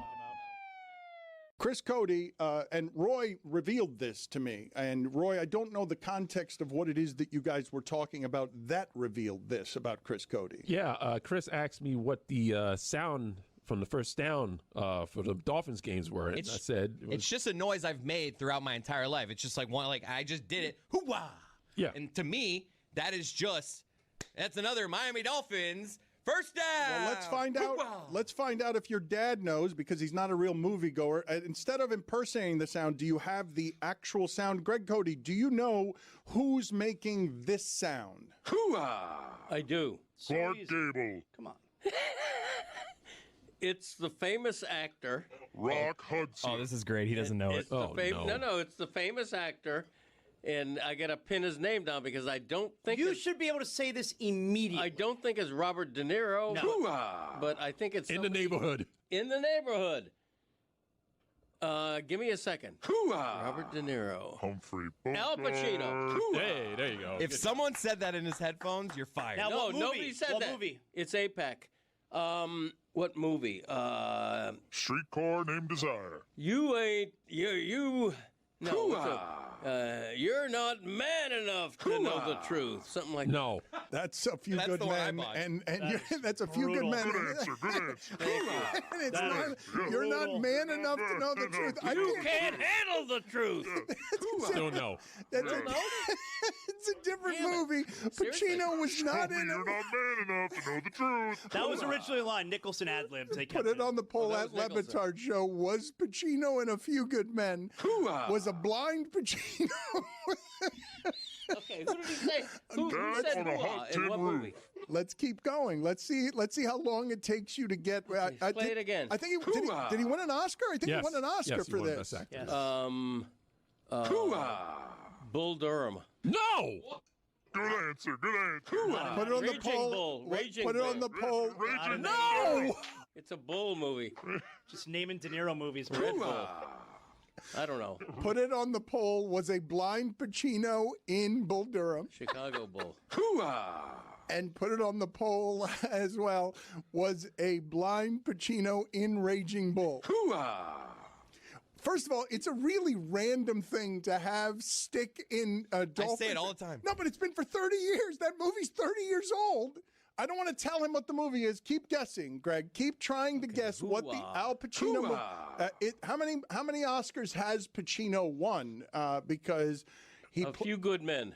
You already guessed that, and we already told you that it's not A Few Good Men. Okay. And you're not man enough to handle the truth. Right. Okay. Classic line. It's got a military theme to it. I just can't come up with a name. It's not a military theme, but I think he's a former military guy. Okay, He was a colonel. There you go. Colonel Sanders. I don't know. I'm never going to get it. I don't know movies. Wow, it's his only Academy Award. The Greg doesn't know Scent movies. of a Woman. See? I told you I was going to get it. Your son had no idea where that sound Where I was get it from. from. This is really? 2 generations of idiot. Pop culture idiot. I knew it was Al Pacino. Greg, you cannot listen to De what you Niro. just did for the last 4 minutes and say that is some sort of expertise that you're bragging about. First of all, I speak for moviegoers in general. Al Pacino and De Niro are always interchangeable. They're always mistaken for each other. They're the same person. De Niro could not have been the devil. They've won the same awards. They're like the same people. They were only in one scene together, like in their movie careers. I know, but they're parallel lives. And you know it. Put it on the poll. Do you often confuse De Niro and Pacino, and you know it? At Le And you Batard know it. Show. You're going to have to wait for that one. Exactly. That was staggering. Even by the standards of the Greg Cody Show featuring Greg Cody, where your son Michael asks you movie questions and you flail and fail and get them all wrong. Even by those standards, that was an amazing amount of ignorance. Nick, before we let you talk about the Steelers, you're in luck because we have the Love Doctor. The Love Doctor is here. He is ready. He is in his office right now. Dr. Greg Cody getting everybody ready for Mother's Day this weekend. And we have questions. The Love Doctor is going to have the answers. Who's up first? I know a lot of people are going to come to you and they're going to want to know, how do you keep it interesting? Me, I'm not interested in interesting. So how do you keep it predictable? How do you keep it ho-hum? How do you just let it just be? Was that Jason Tatum asking that question? Young lady, you are my kind of gal. That's my lane. That's my lane of romance. I invented predictable. Nobody has perfected the art of dull routine like yours truly. As a matter of fact, little inside information here, my wife and I schedule our naughty time months in advance, like doctor's appointments. Quite often, she'll have to cancel because...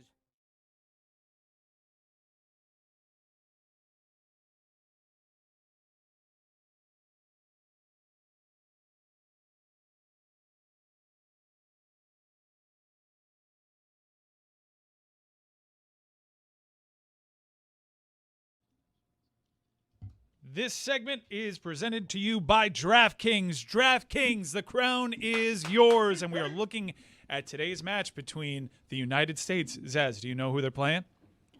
Yeah, they're playing Turkey. You called it by the right name. Good on you. They've earned my respect. We don't, not with their play this tournament. Have they scored a goal yet? They've been terrible. They have been brutal. They were already eliminated. One of those weird byproducts of a World Cup that's expanded.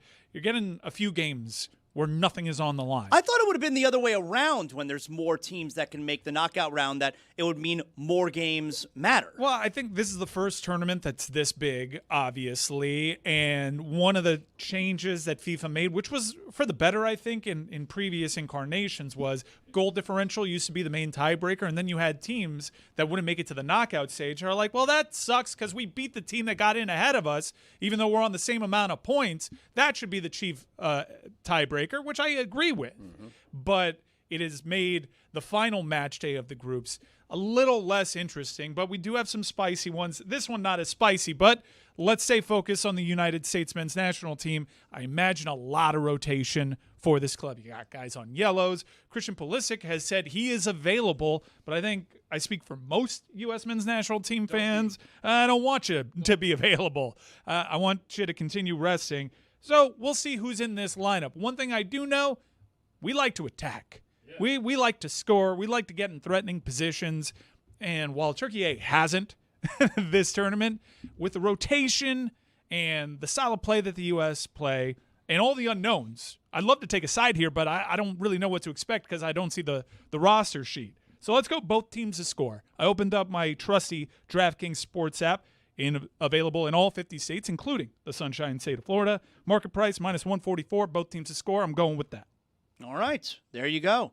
So U.S. is playing tonight at 10 o'clock Eastern against Turkey. They have already clinched their group. But what are the stakes here that, you know, specifically for Group D? You know, like Paraguay and Australia are also playing. All the games are at the same time. So we have 6 games today. You know, it's Group D, E, and F. Is anything on the line with Paraguay and Australia? Yes, there is. Both teams have beaten Turkey. So they're in this mix of teams where Scotland now finds itself in a bad situation because they couldn't afford it to get blown out by Brazil yesterday, and they did. So now they're watching these results to make sure they can stay within this goal differential gap. They're trying to get in as a third-place team, you're saying? Yeah, 8 third-place teams make it. So you're going to have a lot of these teams that are on 3 points, on 2 points, hell, even some teams on 1 point, that with a win and a favorable draw, right now, if Turkey was in this situation where they needed to result against the United States of America, with the United States of America already set as group winners, their opponent already pretty much set in Bosnia-Herzegovina, you can take advantage of Why this are you matchup. pointing at me when he says Bosnia-Herzegovina? I'm not from there. You're not from there, but you told me that you like their fans yesterday. Oh, yeah, that is true. Yeah, you can point me with that. They got great fans. So Ecuador right now is going up against Germany, and you would think, all right, favorable draw. Germany already set as group winners because of the head-to-head. Ecuador desperately need a win. Let's beat Germany. They're going to take this one for granted because they don't need it. Well, Germany apparently not going to have rotation. So this all comes down to how these teams play. And you can't – look, you got to still beat the guys. Mexico had some rotation in their squad, and they trounced Czechia. But I think that when you watch all these groups, you're going to have a live table to see what these machinations are in terms of where you go into the next round, a whole new round in an expanded World Cup where some teams are going to get in that, like South Africa, pull a random result out of their ass. They're in there finally, and it's a pretty easy draw for a team that ends up drawing them. Scotland, guys. Who's that? Showed them the Bosnia fans. Let me Good remind fans. everyone, the Dan Le Batard Show and DraftKings Sports will be at the Lost Boy Clubhouse this Saturday. Are you okay? You all right? I am okay. All right. Jeez, can a guy not, I'm trying to dance over here. When I'm dancing, you don't jump in. Join the Dan Le Batard Show and DraftKings Sports for Colombia versus Portugal, Saturday, June 27th, 7:30 p.m. at Lost Boy Clubhouse, 157 East Flagler Street in downtown Miami. Remember, DraftKings Sports is now available in all 50 states. See you there. I know what you were doing. Dancing. That was you. No, you wanted to sound like a Lost Boy. Wow, it was a meta ad read. Wow. Advertising a What do the Lost watch Boys party. sound like? You get me. No, he just sounded lost, boy. There is actually something on the My line man. in this matchup between Colombia and Portugal. Portugal still alive to win the group. Colombia wins the group with a draw or a victory. Now, the next opponent, pretty even. It's either going to be Ghana or Croatia. Ghana hasn't conceded. Croatia, last 2 World Cups, have made very deep runs. Once to the final, once a third-place finisher. I believe, they won the 3rd place against Morocco. So it's not really so much for your next matchup as those teams are kind of level, but it's about how the bracket opens up for you. So I imagine both Colombia and Portugal are going to go for it. I don't know how much discussion you guys had about Portugal and how good they looked in their most recent match. And Now, is that because it's Uzbekistan, they're not any good? Uzbekistan has some injuries too, and they're not that good, but Portugal, and it appears that DR Congo is a tough matchup. DR Congo, I found out in their matchup against Colombia, they have this weird knack of having their midfield totally shredded, and yet you're looking at the score and you're like, how is DR Congo still in this? And then they get into threatening positions. But Portugal looked really good, and it wasn't in the clip that we pushed out there, but we did say, I guess one of the possibilities for Cristiano when we were having, is he washed? Does he come off the bench? One of the options on the table was he could play better. We touched on that. That's the best option. Yeah, and he took option C, which was, he could play better. And I thought it was a really cool moment for Cristiano Ronaldo. I'm of the school of thought. It seems as though to be a soccer fan, you got to be a Messi or a Ronaldo guy. I've always been deeply appreciative to watch them both. Yeah. I like both guys. And I thought Cristiano's best moment, yes, he scored a brace. Yes, he was threatening. Yes, he looked good. He looked like he had top-end speed again. But I thought his best moment was a free kick outside of the box. He's acting his ass off. He had already scored. Everyone assumes but he's the other gonna guy take this took it. Heat check, because Cristiano Ronaldo, not that great at free kicks anymore. Yeah. Honestly, one of the weaker spots of what is a pretty great game. Hikes up his shorts like he always does, talking to himself like he always does. You know about hiking up them shorts? And then Nuno Mendes scores. And most of the attention was on Cristiano Ronaldo taking that free kick, and he does a good team thing there. Let the better free kick taker take it. I thought that was a really strong moment for him, and it was that performance, and I know it was Uzbekistan. That's what I saw in Portugal. That's what most people see in Portugal. That is a World Cup winning threat. Do we want Pulisic to play tonight? Not at all. So why is he coming out and saying I'm available? Is that just because, hey, like I am healthy? If I don't play tonight, I want everyone to know I'm ready to go? If the United States were playing Australia in a must-have situation, from people that I've spoken to, Pulisic would have featured. Say you need to grab a goal late, like he would have come in. But like he doesn't need to play tonight, for training purpose. Like train over the next week before the knockout round. Like he doesn't need to go tonight. He doesn't need to. There are some people that are like, hey, don't let me get cold. I want to be in a rhythm. I don't want to jump in a knockout stage game having not played in 2.5 weeks. More breaks here in between games because of larger field. So I get why he would say it. He's available to pick on the bench. And for me, that's where he shall stay. Stay on the bench. I don't need Christian Pulisic getting kicked in the shin by a bunch of dudes that are also on the other side getting their only opportunity to play in this World Cup, because I imagine Turkey is also going to have some rotation since they're out. 10 o'clock tonight. You up for the whole game tonight? Absolutely. Well, can I sweeten the pot by saying nothing in this match matters whatsoever? Oh, yeah, I'm up for it. I mean, USA matters, baby. Well, here's what's on the line. 10 o'clock sucks. This is an embarrassing stat, but Mauricio Pochettino can be the all-time World Cup winningest manager in U.S. men's history. He is presently tied with 2 wins. The United States doesn't win in this tournament all that much. They find their way to scratch and claw and get into the knockout stages when they're in it. 4th consecutive time when they qualify. 4th consecutive time they've made it this far. But group winners, winning matches, bossing games, that's not something that we're used to. It's pretty unprecedented territory, unless you want to go back to the 1930s, pal. So what you want to see here is potential history and some rotation. Let's see some of those other guys. Maybe Reyna comes in and puts up a good performance and makes you think he has something to offer when we go up against Bosnia. Did you guys know wild turkeys sleep in trees? What's a wild turkey? What do you mean, what's a wild turkey's turkey? in the What's a wild? wild turkey? That's exactly what I mean. What's a wild turkey? A turkey that's not in the farm. A turkey that's not at Publix. So just a live turkey is a wild turkey? I just always pictured them No, not a live turkey. A turkey that's not in captivity. Right, a wild. Like, you understand in the that wild. there are turkeys that we breed for eating, and then there are turkeys that they just be out there living. And Hold on a second. We're not moving past this yet.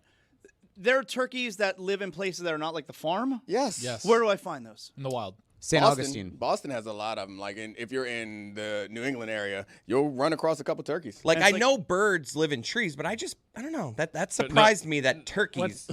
Not all birds live in trees, Chris. I mean, how did you get to this? Most Were you do. looking up turkey Jeez. facts? Famously, most do. See, look at that. There's a whole penguin There's no trees.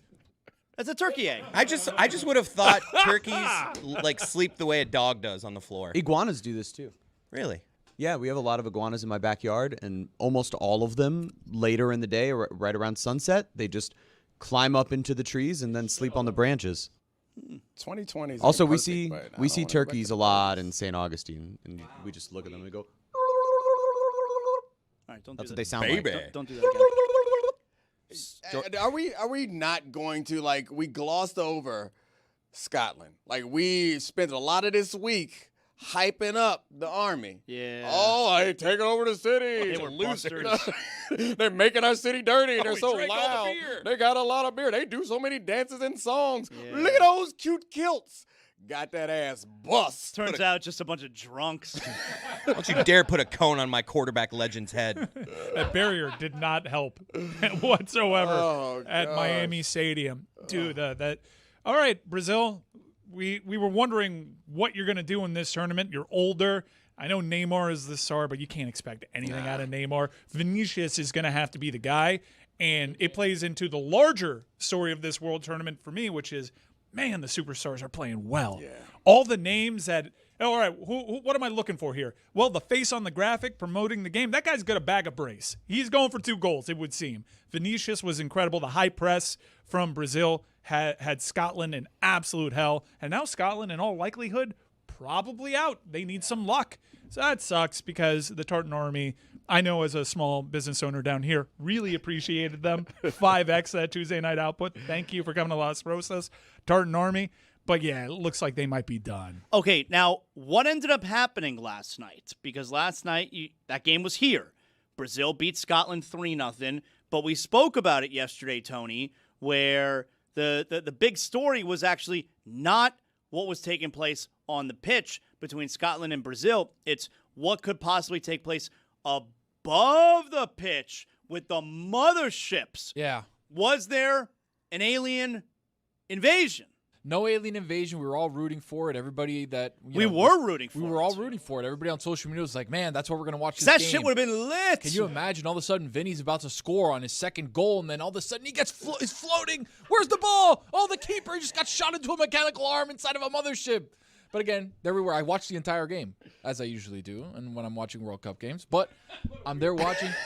No, because sometimes people watch like the first half, and they're like, "Oh, I got something better to do. It's 2-0." Like, as I usually do. Have the aliens showed up yet? All right, I'm out.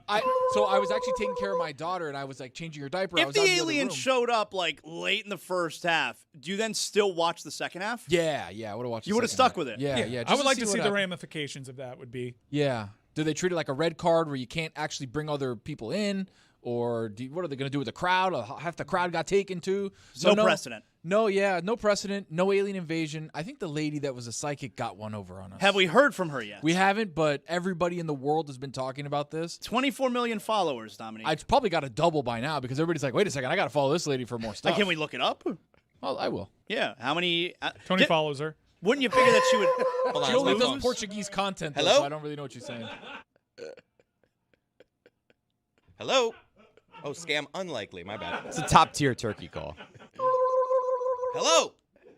I would have figured that she would lose followers when the alien invasion doesn't happen. I mean, she's supposed to be a attention psychic. currency. It doesn't matter if you're actually good at what you do these Heat days. is heat, baby. Yeah. All right, there you go.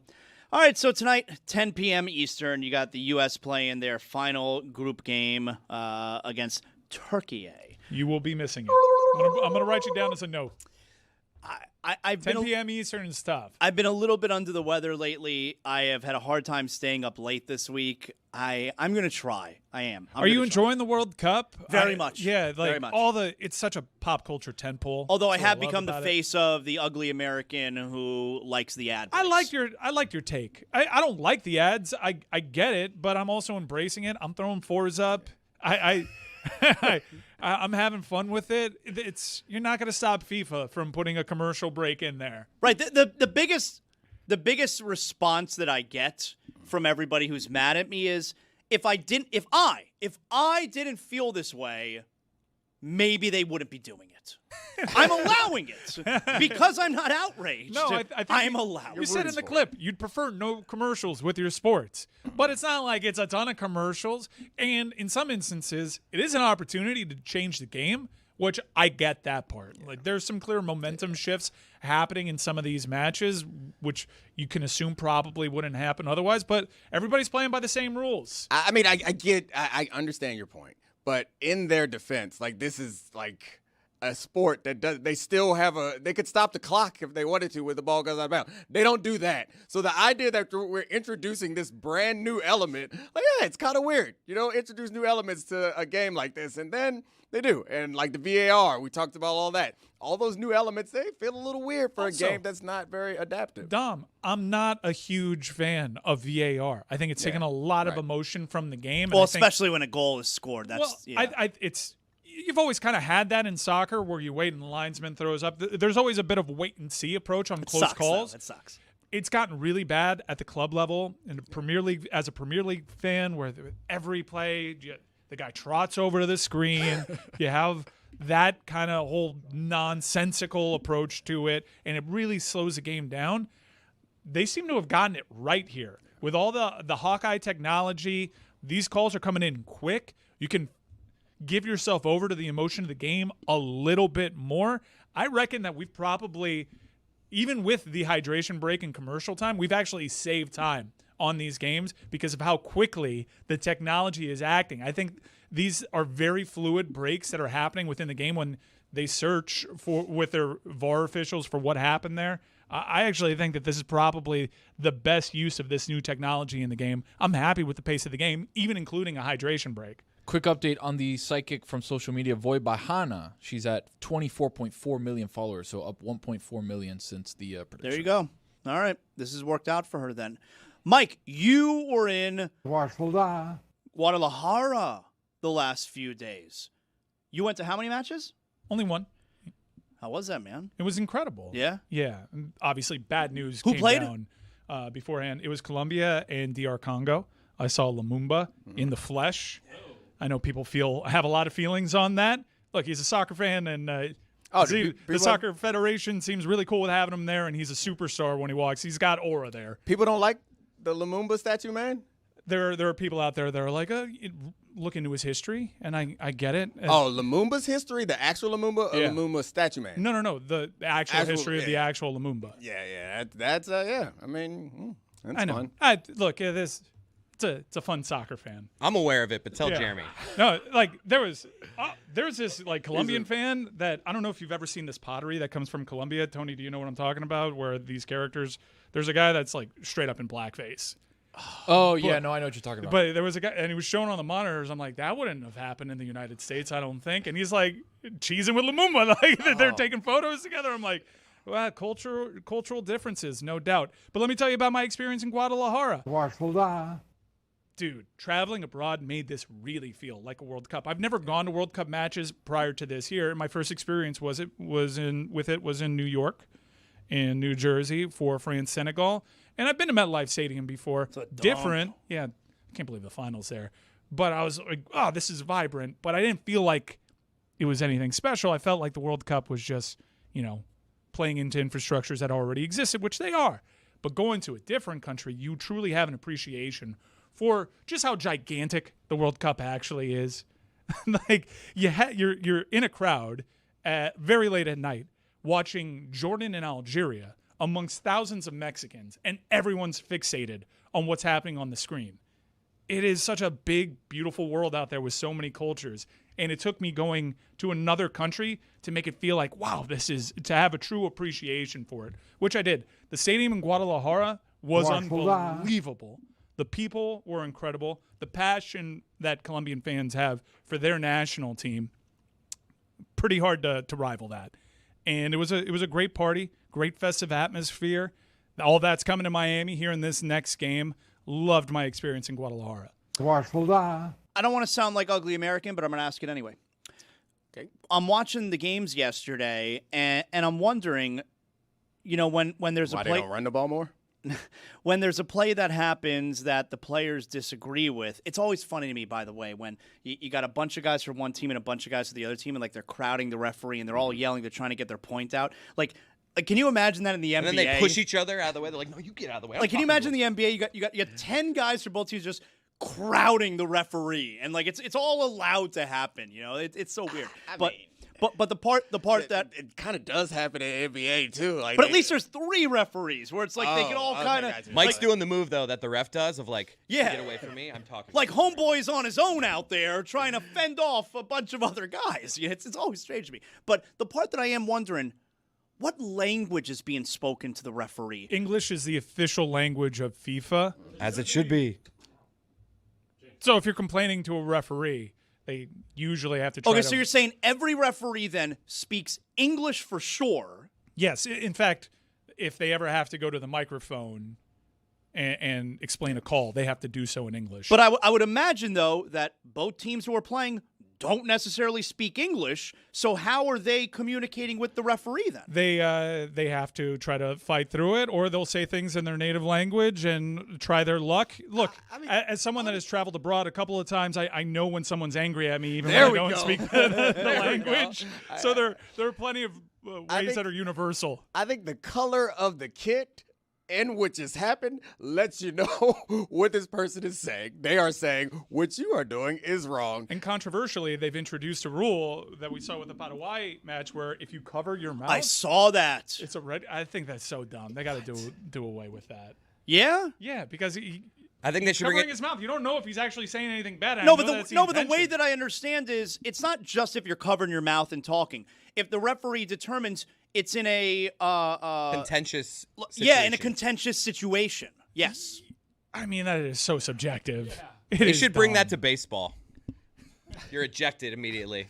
Or in the NBA, they're putting their jerseys up. You're out of here. It's an opportunity for a look-at-me referee such as like Anthony Taylor to just... it happened a few days ago Totally. for the first time. Yeah, and that's another... Dom, you know Anthony Taylor. Oh, yeah, but for Chris, though, I mean... Well, the referee that did it was also a bit of a look-at-me official, if you're familiar with FIFA. One thing that surprised me in terms of FIFA being the official language was the first voice that you would hear. This is Colombia. That was basically a host nation there. It was 99% Colombians. And I know DR Congo people have had issues coming over to the States and Mexico in part because of the quarantine. But the first voice that you hear in the stadium, even in Mexico, is a super American PA voice. Really? It was weird. And Hello and welcome. Yeah, it was like that. Me? Checking in for Colombia. It was kind of... Uptown Pale was hosting in Guadalajara. Yeah, I wonder if unexpected for sure. If the English language, like what it connotes in other places, because like when we hear an English accent, no matter what they're saying, we like it immediately feels fancy to us, even if to English people it sounds bad. I wonder what like in different countries, it probably is just scary. Actually, you hear people speaking English in an American accent, you're probably just like, oh. I didn't look super American because I was repping Colombia pretty hard. Right. I like to cosplay as a Colombian. It's fun. I'm not Colombian, but I'm also Irish Italian. They're never in the GD thing. So my side hustle nation, it's Colombia. And it was only in conversation with fans at the Fan Fest where people deduced that I was American. And most people were like, so how do you feel about everything that's going on? Really? Yeah. And I would be like, I'd share my honest opinion there, and they would kind of like nod like, okay, you're all right. They also had to speak to me in English because everyone has to adhere to this rule. So I'm hoping that I'll be in a state where I'm feeling good enough. Like I said, I'm fighting a little bit of a cold. I'm hoping that I'll be able to stay up tonight for the U.S. game. But I think what will help me possibly stay up is I am going to the movies tonight. I'm taking my son. I'm taking my younger son. We're going to see Supergirl. Oh, you getting the dick cup? No. You're getting the dick cup? No. I would never get a dick cup. And we're Why going not? Because I don't want a dick cup. Get the dick cup and take a selfie with the dick cup, send it to your group chats, and be like, hey, I got the dick cup. I saw David Corn sweat Superman. He does not like the dick cup. Somebody showed it to him there. He didn't like it. Do you get other souvenir cups? Veiny dick cup. No, I don't get the souvenir cups. Okay, well then I'll allow it. I thought that it was just something about this cup that you did. I went to He-Man last week, 2 weeks ago, whatever it was. Who did you go with? With my son. Hey, it's enough of this. I get this guy some friends. Yeah, it's enough of this. What do you mean it's enough of this? I mean, every day I did it with my kids. He's like my best pal. I love doing things with him. I got a question for you. I know you now through work, so like as an employee, and I also hear a lot about you as a parent. I was wondering if we put it all together of like the 4 aspects of your life, do you think that you are a better employee, spouse, parent, or friend? Also, put that on the poll, Juju. Put it on the poll. What are you the best at? What are you the best at? Like as an employee. And what are the options? Employee, so like where you work, your partner, so if you don't have a spouse, partner, or a parent. I guess you could throw pets in there. Maybe you're a pet parent. And friend. Or friend, because I think that I'm a pretty bad, like, I'm an inconsistent friend, but I come through big for friends. So, like, if you need me, I'm there, but I'm not going to call you all the time. I think I'm only a good parent. All right, so let me think again. What are you the best at? Employee, spouse, parent, or friend? Yeah. I think I'm a good employee. I think I'm easy to work with. All right, I think I'm a good worker. I think I'm a very good friend. Loyalty is very important to me. Make sandwiches before a long trip. That's true. Yes, I guess we're not going to ever let that go. I think I'm a great friend. Parent. Yeah, I mean, look. So you're perfect. We got a perfect guy in here. No, you're a damn good parent. I think I'm a good parent, but I also, like, I'm self-aware enough to let you know, like I told you this yesterday, all these things that I'm doing with my son, these are all, it's an excuse for me to do all the things that I want to do. Like, I want to see Supergirl tonight, and I'm lucky my son is into the same shit that I am. Well, watching sex scenes is one thing. That would go in the negative column. I don't think they got any in Supergirl. You might want to buy a different ticket. You guys going to be disappointed. I think the thing that I'm weakest at, though, would be being a spouse because of all those things that we just mentioned there. Yeah. I get much less criticism as an employee as a parent, as a friend, than I do from my spouse. Like, my spouse, my wife, will criticize me. So that has to be the one I'm weakest at. What do we think comes back, just with our whole audience? What comes back? I think the two favorites to be the lowest percentage are friend and employee. Yeah. I think everyone thinks. I think parents going to be super high. Everyone well, thinks lowest percentage means, okay, so they don't think they're the best at that. I think people think they're the worst at those two things. I think parents going to be high because I think everyone thinks they're a good parent. And I think that good parents get told that they're good parents, and I think bad parents get told that they're good parents. Really? Because the only time I tell a parent you're doing a good job is when they're doing a terrible job. Like, if you are struggling, the kids are running your life, I'm like, hey, buddy, you're doing all right. You're doing it. And I mean, what the hell is going on?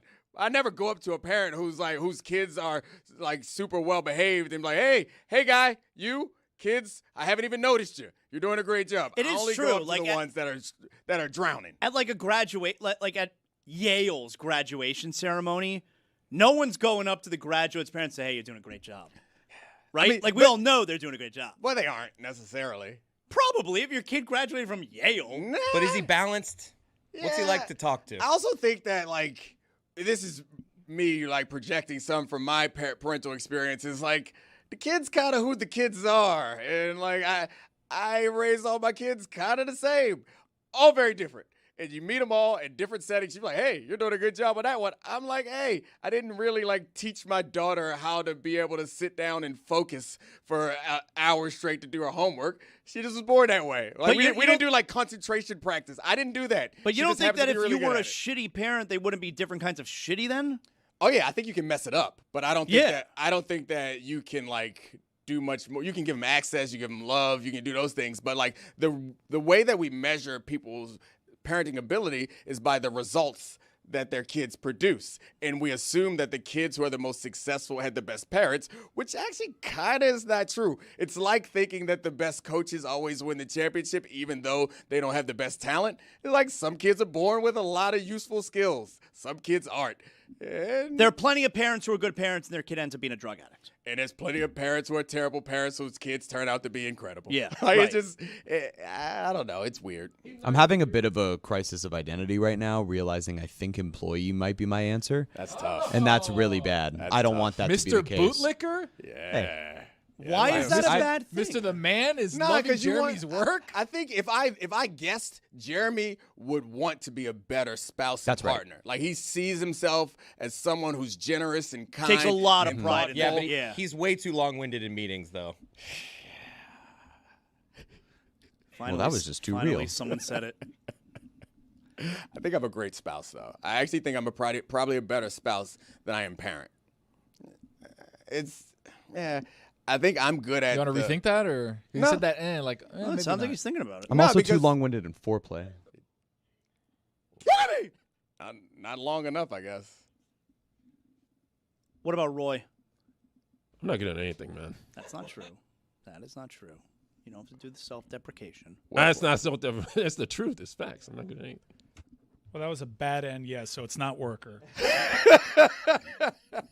Yes, and. Yes, and.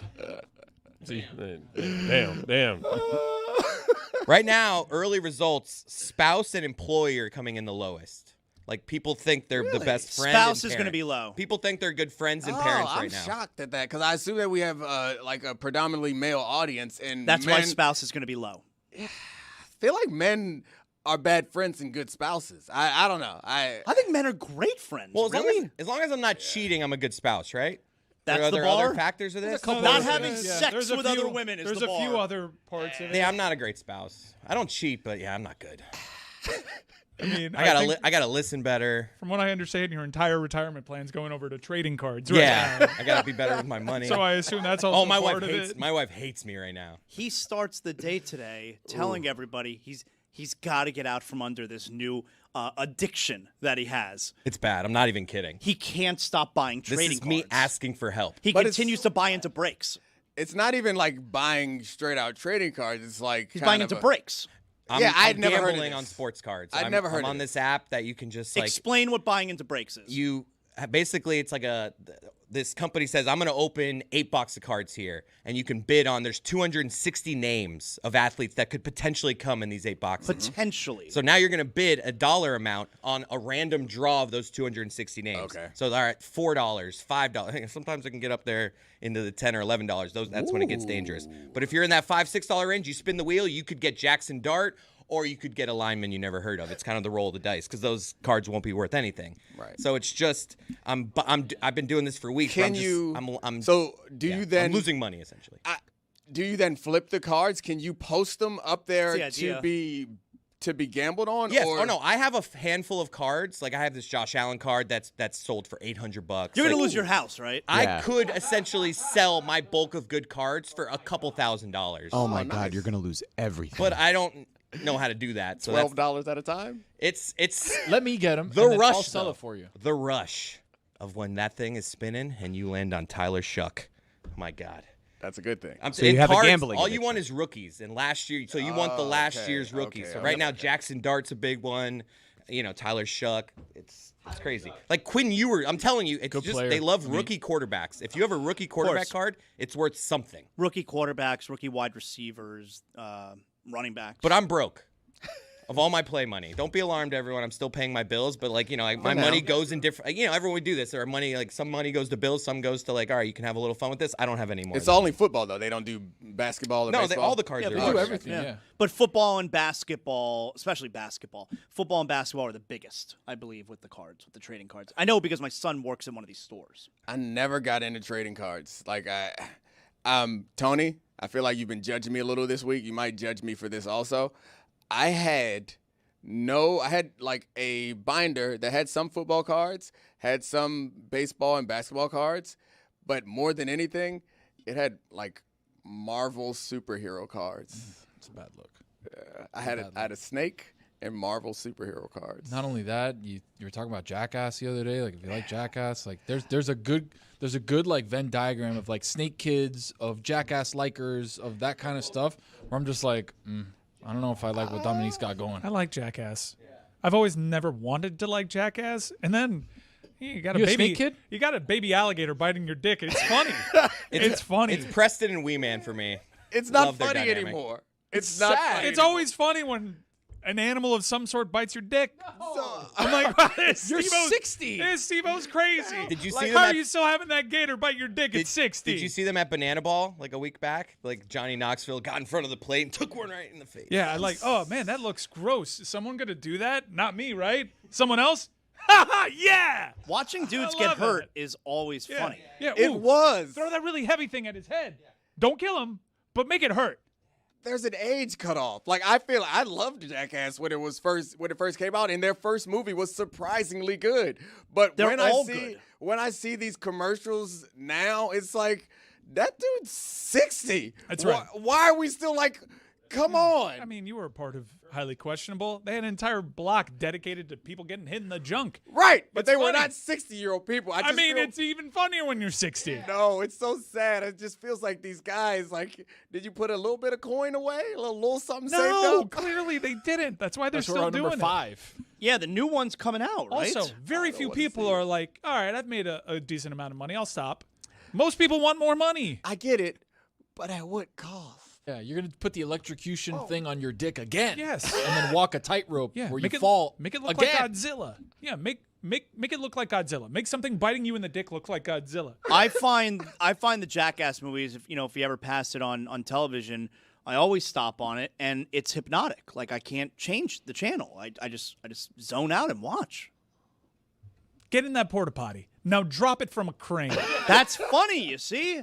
That's funny. Shoot the guy out of a cannon into cactus. Let's have an escape room with, let's borrow some of those cactuses that you were talking about, litter it with cacti, mouse traps, and try to find this light switch. And do so as a 63-year-old man. That's funny, Dom. That's the good shit. with your balls out.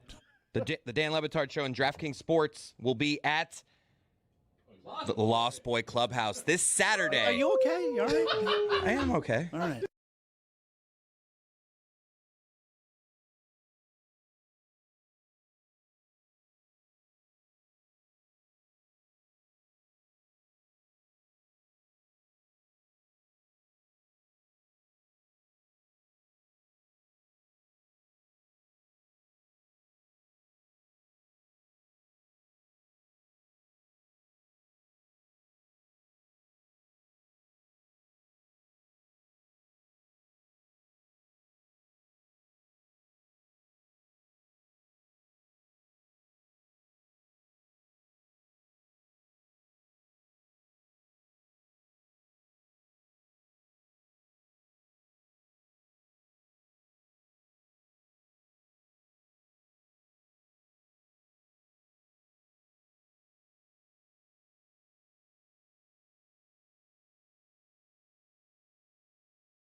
Nick, before we let you talk about the Steelers, you're in luck because we have the Love Doctor. The Love Doctor is here. He is ready. He is in his office right now. Dr. Greg Cody getting everybody ready for Mother's Day this weekend. And we have questions. The Love Doctor is going to have the answers. Who's up first? I know a lot of people are going to come to you and they're going to want to know, how do you keep it interesting? Me, I'm not interested in interesting. So how do you keep it predictable? How do you keep it ho-hum? How do you just let it just be? Was that Jason Tatum asking that question? Young lady, you are my kind of gal. That's my lane. That's my lane of romance. I invented predictable. Nobody has perfected the art of dull routine like yours truly. As a matter of fact, little inside information here, my wife and I schedule our naughty time months in advance, like doctor's appointments. Quite often, she'll have to cancel because she said something came up. Unfortunately, sometimes I'll have to cancel because something didn't come up. That kind of thing. It's a good look for us. Do we have another question for the Love Doctor here after such great advice? With Chris listening. Oh, we're doing it, baby. What are you guys doing, man? Oh, you want question number 2? Yeah, let's go question number 2. Oh, yeah, Greg. Hey, man, I need your help, man. So I'm out of town for Mother's Day, trying to figure out what can I get my girl for Mother's Day in another city. Oh, wow. Buddy, I'm worried about this. Not one, but 2 of the Love Doctor's marriages began rending like cheap fabric when Greg was either out of town at a sporting event or away at a doctoral conference. And the exes were doing the clandestine bumpy bump behind my back. Jack, I suggest you get your girl what you'd never expect, a private eye to keep an eye on her randy ass. You know about that randy ass, Nick? I don't like this at all. Thank you, Love Doctor. Don't go anywhere. We may go back to you. Appreciate you. I don't like this at all. Somehow the least embarrassing Cody on today's show. Wait till Nick finds out that Chris, with Greg sitting nearby, admitted about a half an hour ago that when he's having a hard time becoming aroused, he thinks of his wife's twin sister to get in the mood. It was a shocking revelation. That's what happened, Nick. Shocking. That happened. Yeah, he did. No, he did. Yeah, he did. Yeah, he did. He did. It was shocking. Unnecessary also. I don't like... This isn't... Again, I might need a mean here. This isn't K-Fab. K-Fabe? Kayfabe. Which is it? I don't know. Kayfabe, wrestling nerd here at your service. This isn't... Zaz could have Thanks, helped Mike Ryan. This isn't Kayfabe. I don't like this at all. And I would appreciate if you guys turned the music off. This is not great. So the Steelers. Are you ready to do your catchphrases? I heard there's some controversy around the. It's the Greg Cody Show featuring Greg Cody. He is counting down his top 50 catchphrases of all time. It has been a successful months-long joke. What is the controversy surrounding your catchphrase list? What is the issue? It's big. The controversy is that based on quality demand, the catchphrase countdown has suddenly increased from a top 50 to a top 60. What? That's what? right. And it's controversial. Of course it is. You told us it was a top 50, and we told you it was something you were making up as you went along, and that you weren't going to get the numbers right, and now you just changed it. He botched it to such a degree that there are so many good ones left that we're just pushing all the current I knew that was going to happen, though. That's exactly what you were saying. Your brain beating me. How did this happen? What was the ruling? What did the committee get together and decide? How did it happen that it got expanded? Now, no one's going to complain about this because more catchphrases is great, but we told you this was going to happen, and we told you this was a sloppy list by you. The others, they all learn from me. Yeah, right. No, I looked at all the catchphrases remaining, and there was only 14 left, but there were like 20-something good ones. So I'm like, thank you. Let's go. So wait a minute. So how did you do it though? Are there now? Is there now a new list, 50 to 60, or No, what are you doing? everything that's been said is just like what was 50 is now 60. Yes. There were 14 left, and now there's 24 So we're left. not in the top 20 anymore. Now we're at 23 we were and in 24. the top 20 of the countdown, and now we're at 24. I'm telling you, they're bangers, though. There are just bangers There left. is nobody that's actually upset about this development. Come on. You've got to honor the list, I'm though. telling you, I got a peek. I don't know the exact order, but I got a peek of what the top 10 looks like, and it is just banger after banger. Yeah, Yeti hated it. He's against it. Yeti thinks that we should just make him live with the world he gave You us. should. Like I mean, there's- I asked you several times throughout this whole process. Have you thought this out? Have you planned out the list? You know that there are 50. You kept assuring me that you have it all under control. Driver comfort is paramount. He ain't wrong. You know, part of the beauty of me is a bit of serendipity, a bit of You're the kind of guy. unpredictability. And so the same is true with this list. Okay, whenever you do a countdown, Zaz, bank this information for your future. Whenever you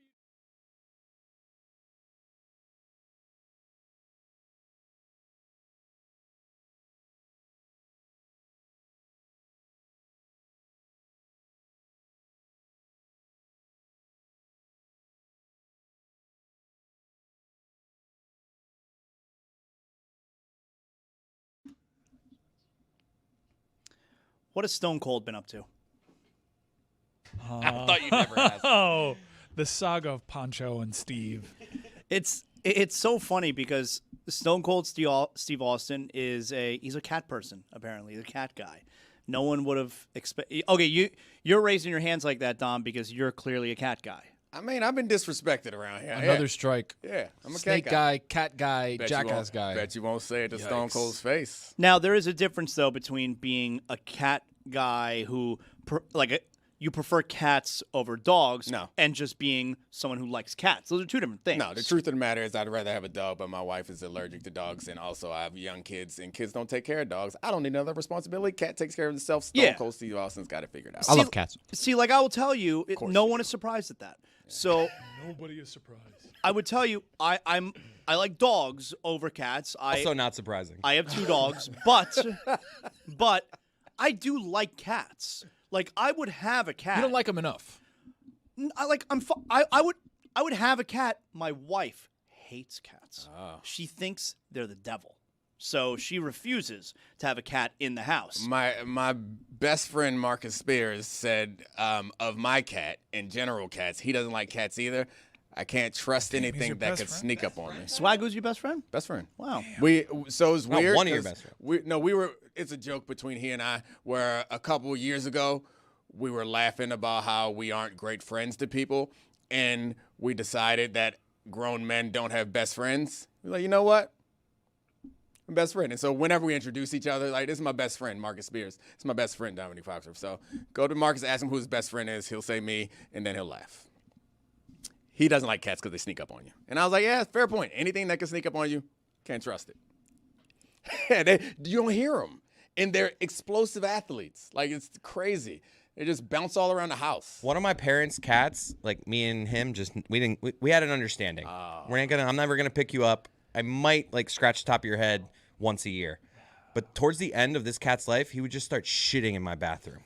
A cat on like the carpet. I'm telling you, these not things. The toilet, because they have some of those. These cats. things are vindictive. Like I'm telling you, this wasn't just I'm old, I'm shitting. Like he's like, I'm gonna go shit in his bathroom on the carpet. Hold on a second. Hold on a second. When you say there are those cats who will shit in the toilet, I know. I meant the litter box. I'm sorry. I know we saw that. Some cats do that. No, I think Mike is talking about there are cats who shit in the toilet. Right. Jinxie. Like there is that scene with Jinxie Cat where Jinxie is taking a shit and Gay Fokker, he opens up the door and he's like, "Oh, excuse me." And then he realized, wait, why is the cat taking a shit in the toilet? You're telling me that's a real thing? Yeah, that's a real thing. There are some cats who are trained to do that? Yeah, plenty of gifs out there on the internet. I mean, those are real. I think that it's, you like just move the litter box. is the strategy. You move the litter box closer and closer to the toilet until you put it on the toilet, then you put it in the toilet, and then the cat. It's a lot of work for you picking up their shit to move it around in different Look places. how well versed my man is Well, I on mean, training cats out of shit in a toilet. Who knew? Do you do that? No. Why not? Well, mostly because I want to make my kids do something. It's like as something that easy they can do, and I can check quickly and get mad at them daily for when they don't do it. I have my daughter feeding my dog. Yeah. I'm like, this is your chore. Yeah. In the morning and in the evening. I started Feed the dog. having my son, like, he forgets things. So it's like, in the morning, every morning, I need you to write down the 5 things that you need to accomplish today. Write them down. Get them done. We're going on 2 weeks now. Haven't gotten all 5 done yet. He writes them down. Gets 3, maybe 4. I think he's intentionally holding off on the 5th thing. He's shooting 80%. Like, what do you want him to do? Hundo, baby, hundo. They're not hard things. I'm not like build a house. Yeah, sure. Okay, sure. Speaking of house, I got a situation at my house. I have a shed in the backyard that's like a lifted shed so things can get underneath it. No, we got a wildcat situation. We had one cat, right? We had one cat that was there. It's an orange cat, skinny cat. Kind of like, a cat that you look at and be like, I don't want that guy around me. Like, I don't know what he's up to, right? The good news is there's no rats, there's no mice, there's no rodents, there's no snakes, there's nothing in my yard because he's kind of the defender of the house. So the other day, I'm with my daughter. We're looking out at the pool. I'm at the sliding glass door. I look over, and I see something moving in kind of like the area of the shed, and I kind of look real close. 3 kittens pop out from underneath the shed. They're like this big. They're like literally a hand, like a size of a hand. And I'm like, oh, shit, what do I do with these cats? And the mom cat came out. So now I've got 5 cats living underneath the shed of my house, and I cannot feed them. I cannot give them water whatsoever. They have to leave. I don't know how to evict them, though. They don't pay rent under my shed. You got to get them adopted. You want to come over? I can't say out loud what you need to do. You get them adopted. You have a squatter situation. I do. A cat I like squatter. that. Jeremy got a little euphemism. Get them adopted. Winky, winky. No, get them adopted. Yeah, No, but adopt they them. Just take a little picture. They're adorable. Oh, Someone we're will calling adopt it a them. picture. No, I don't want to get too close because the cat's kind of mean. It's got like a scar on the back of its head. Like he's been through some shit. Wait, animal control doesn't take him to a happy place? Definitely not. In my parents' neighborhood, they like caught all the stray cats and fixed them and then re-released them into the neighborhood so that they can still be neighborhood So my cats, but they're mother-in-law's not doing gonna right now. multiply. They're killing these cats when you're like, hey, I have cats in my Yes. shed. No, they're not. They're They're taking him to a happy place. It's a ranch. It's a cat ranch. Cats love ranches. They Kitty take him to a ranch. cat ranch, and They're taking them to a shelter. They're not killing them on the spot. At No, that not point, on the it's spot. fine. Not on the spot. That's what the kitty ranch is? Well, to answer your questions as about what's going on with Stone Cold Steve Austin and his cats. His cats gave him a Father's Day present. Oh, wow. Would you like to watch a video and hear sound of that? Yeah. Check this out. A bucket of beer on ice. And a letter.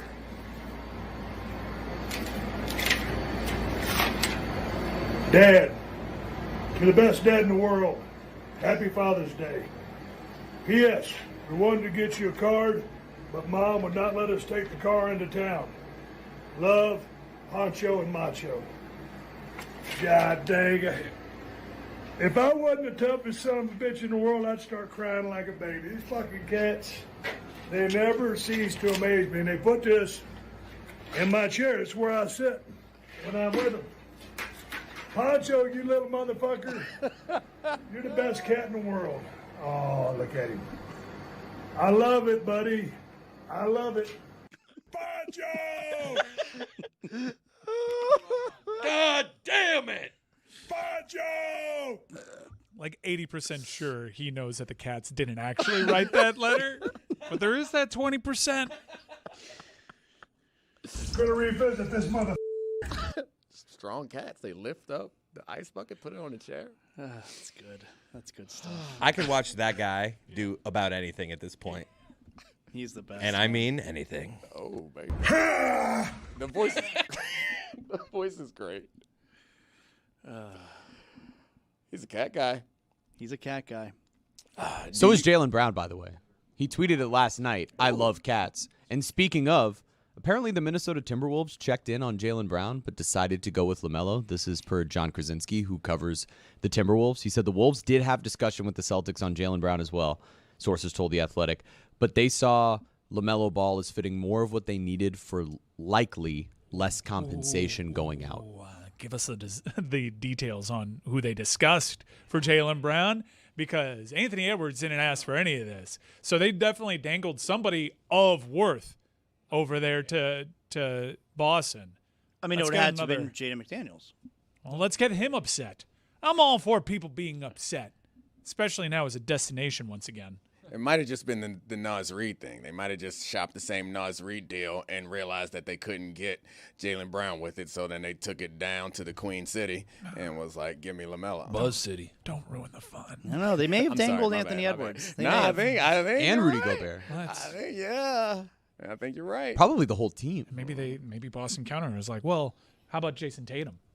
Ooh. You know, that could happen. Let's just make You want to all report this it? shit You up. can't rule it out. You cannot rule out that Boston offered Jason Tatum to the Minnesota Timberwolves. I'm looking right into the camera when I say this. You cannot rule out, based off of this report, that Jason Tatum was offered by the Boston Celtics to the Minnesota Timberwolves. Can't rule it out. That's good work out of you. Can't rule it out. So I want to bring your attention to actually a couple of things that took place yesterday. Let me take you to the world of the WNBA. That's right. I'm going to take you to the WNBA here, Dominique.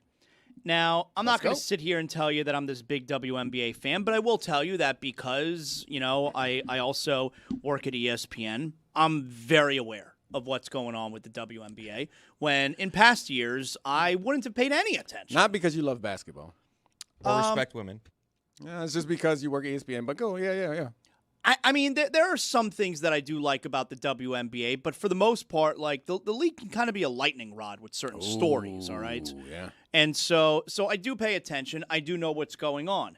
And yesterday, let me start off by showing you this here. And for the audio audience, I will tell you there was a poster that was released yesterday, a 30-year commemorative WNBA poster. And every team is represented on this poster. And it's either an all-time great who played for that team, like you could see the Minnesota Lynx, Maya Moore is represented. Right, legends. Got to have legends on there. And if it's not a legend, they're showing you a current player. Like you see the Dallas Wings right there, it's Paige Beckers. Well, also in the second row there is the Indiana Fever. Oh, yeah, they got to have the biggest star that they've ever had in the history of the Fever and possibly in the history of the league, right? You would think that they would put Caitlyn Clark. No, it was Sophie Cunningham. What? That they put representing Indiana there.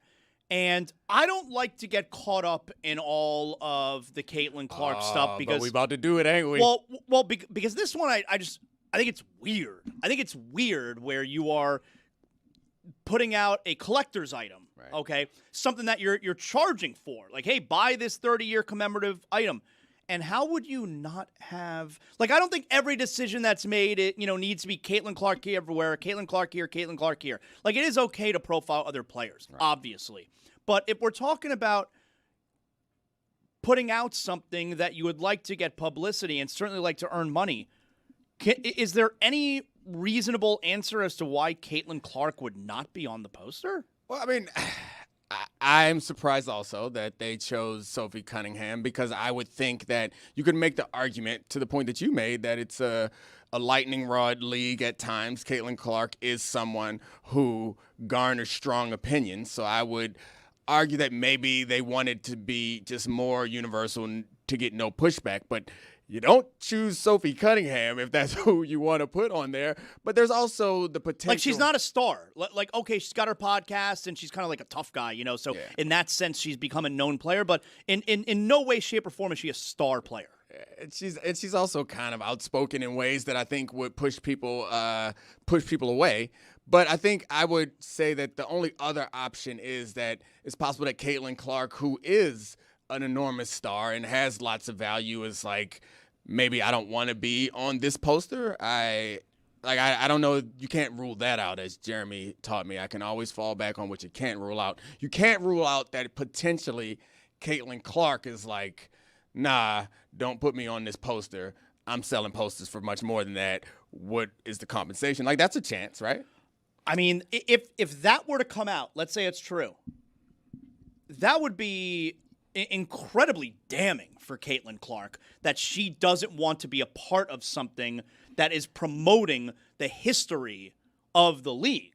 I'm just trying to find the way that this could be explained in a way where it's not a snub or it's not like anything that would upset people or feel like this league is turned on Caitlyn Clark in a way. Because if I can understand, I remember the old video games, Michael Jordan wouldn't be in the game, and it was because Michael Jordan was like, no. You pay me more than you pay for the group licensing agreement for all these other players because I'm not these other players. So it's possible that Caitlyn Clark is like, I'm not these other players. Don't put me in this if you're going to be selling it. I can make a lot more money elsewhere in my poster. Like, that's the best thing I come up with. Otherwise, it feels kind of awkward. And again, I'm not as much of a WNBA watcher or fan as you, but I do know that Caitlyn Clark is a big star. And if you want to commemorate the history of the WNBA, the 30-year history, it's important. If you're picking one person from every team that you feel like represents that team in some way, it's hard for me to name very many other players other than Caitlyn Clark from the Fever. I mean, if you're promoting your league, wouldn't you want, unless Dominique is right, if you're promoting your league, wouldn't you at every opportunity want to include Caitlyn Clark? Is that I know it's a poster. That doesn't seem like a promotional material. I feel like I really got to love the W to buy that poster. Right. Was that a Miami Soul logo on it? Yeah. I don't know. I didn't see. First row in the middle. First row in the middle. Was that a Miami Soul Did they have someone logo? representing the Soul? Because the Connecticut Did they have Ruth Sun. Riley? Was Ruth Riley there for They the have Soul? the Connecticut Sun logo below it, so I think that they honored even the failed franchises. Oh, yeah, look up there. That is a Soul right up there at the top. But they didn't have a player representing the team. They just have the logo there up at the top. Okay. That's a good catch by you there, Mike. Excellent job. Wait, Swoops was the Houston Comet? Yeah. Yeah, they have Cheryl Swoops there. They have Maya Moore, Lisa Leslie. I got a bigger beef with Cindy Cooper not being on this one. Yeah. Well, you can only pick one player from the No, team. you see, you want to have this modern-day argument. Coop definitely deserves it more. Really? Yeah. You got Shamiqua Holdschool, I think that is, on the right there, for the Liberty. All right. You're showing off. Yeah, you're doing too much. So yesterday, that was not the only Caitlyn Clark It's like news. me saying Paraguay. Easy. Yeah, I let you slide on that. You said it. It grabbed my ear. I'm not changing. It grabbed my ear. Uruguay, Paraguay. It's fine. I mean, if I got to say Turkey, why can't I practice doing everything right? Paraguay. You have some people going like, you're a gay. What? Huh? What? So that wasn't Nothing the wrong with only Caitlyn Clark story from yesterday. It's not me. So the Fever played last night, and last night Caitlyn Clark, all right, during the game, it was, there was a scramble under the basket. They were playing Phoenix. Phoenix won the game last night. Game was at Indiana. And underneath the basket, Caitlyn Clark falls down. And for the video audience here, you could see the still image. Caitlyn Clark is on her back underneath the basket, and Alyssa Thomas from Phoenix kind of falls on her. And you know that move, you especially see it in football, like when you're getting up from a pile, where like the defensive lineman will kind of push down on the running back as he's getting up for leverage. But it's like also kind of, hey, I'm also going to push you and make you really uncomfortable. Yeah. And Alyssa Thomas does this to Caitlyn Clark, except she does it with her fist in Caitlyn Clark's neck. And, you can't really make the excuse that she's just using her for leverage to get up because nobody gets up from the ground by using their fist, So she's got her fist in Caitlyn Clark's neck while she's getting up. I mean, Dominique, it's pretty egregious, right? Like, and no foul was called. Yeah, I mean, this still image looks very bad. I saw the video this morning. It seemed unnecessary. The thing is, stuff like you mentioned in football and honestly in basketball, like stuff like this happens in sports all the time. I'm careful because I made the point earlier that I don't watch a lot of WNBA. Big games, the finals, and when there are big matchups that are super hyped, I'll watch it.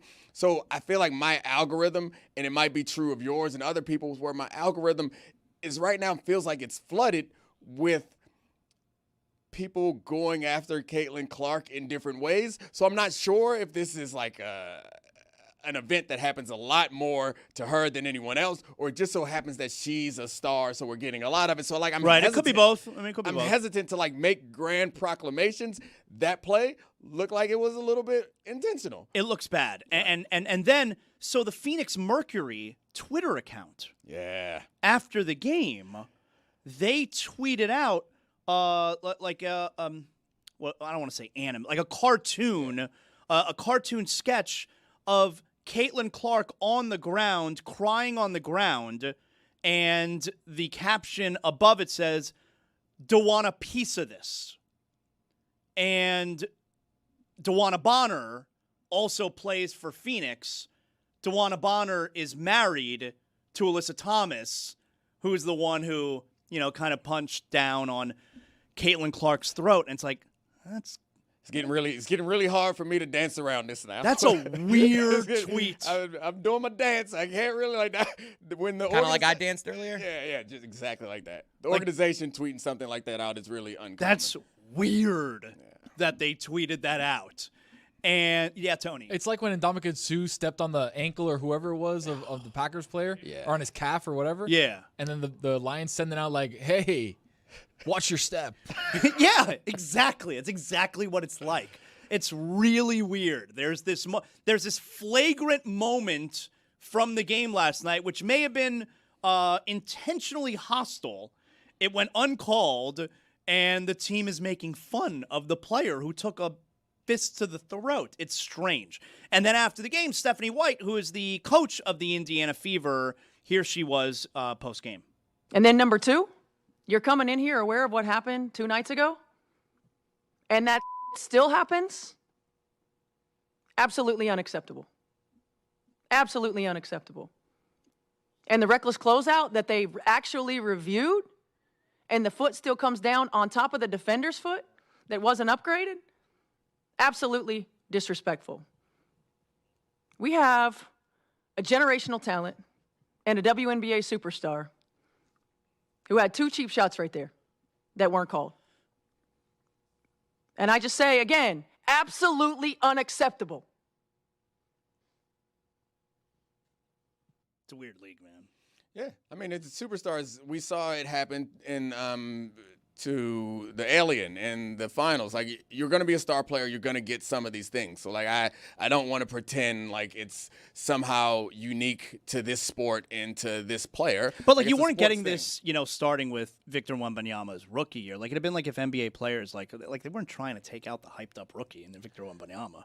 Like, now they're just doing things to him that, you do to any player. Right. I mean, no, they go above and beyond to Victor. Like, and Victor has fought back and throws elbows and does those things. I think that's one of the things that we all have to, like, be aware of is, like, treat it like a regular sport. And some of the stuff is dirty, and that happens in sports sometimes. So, like, I don't know. I think it's important to follow. It's something that we care about when there are big games and big moments. But you also have to, like, acknowledge that we ain't steeped in it in a way that to completely understand it, Mm-hmm. On social, there are some people trying to insinuate that the tweet was not intended for Caitlyn Clark. Because the jersey in the photo is purple. Yeah, and DeWanna Bonner did hit an and one in their game and fell to the ground. This is the photo. Does she wear the same number as Caitlyn Clark? 22? That this should depict. I mean, I can look for that for you. Because that would be important. Caitlyn Clark is 22. See. We're going to pull the tweet up again. And Caitlyn Clark's got the ponytail, which is in the picture. Where's 24, according to Google AI? Does the picture say 22 or does the picture say 24? Let's see.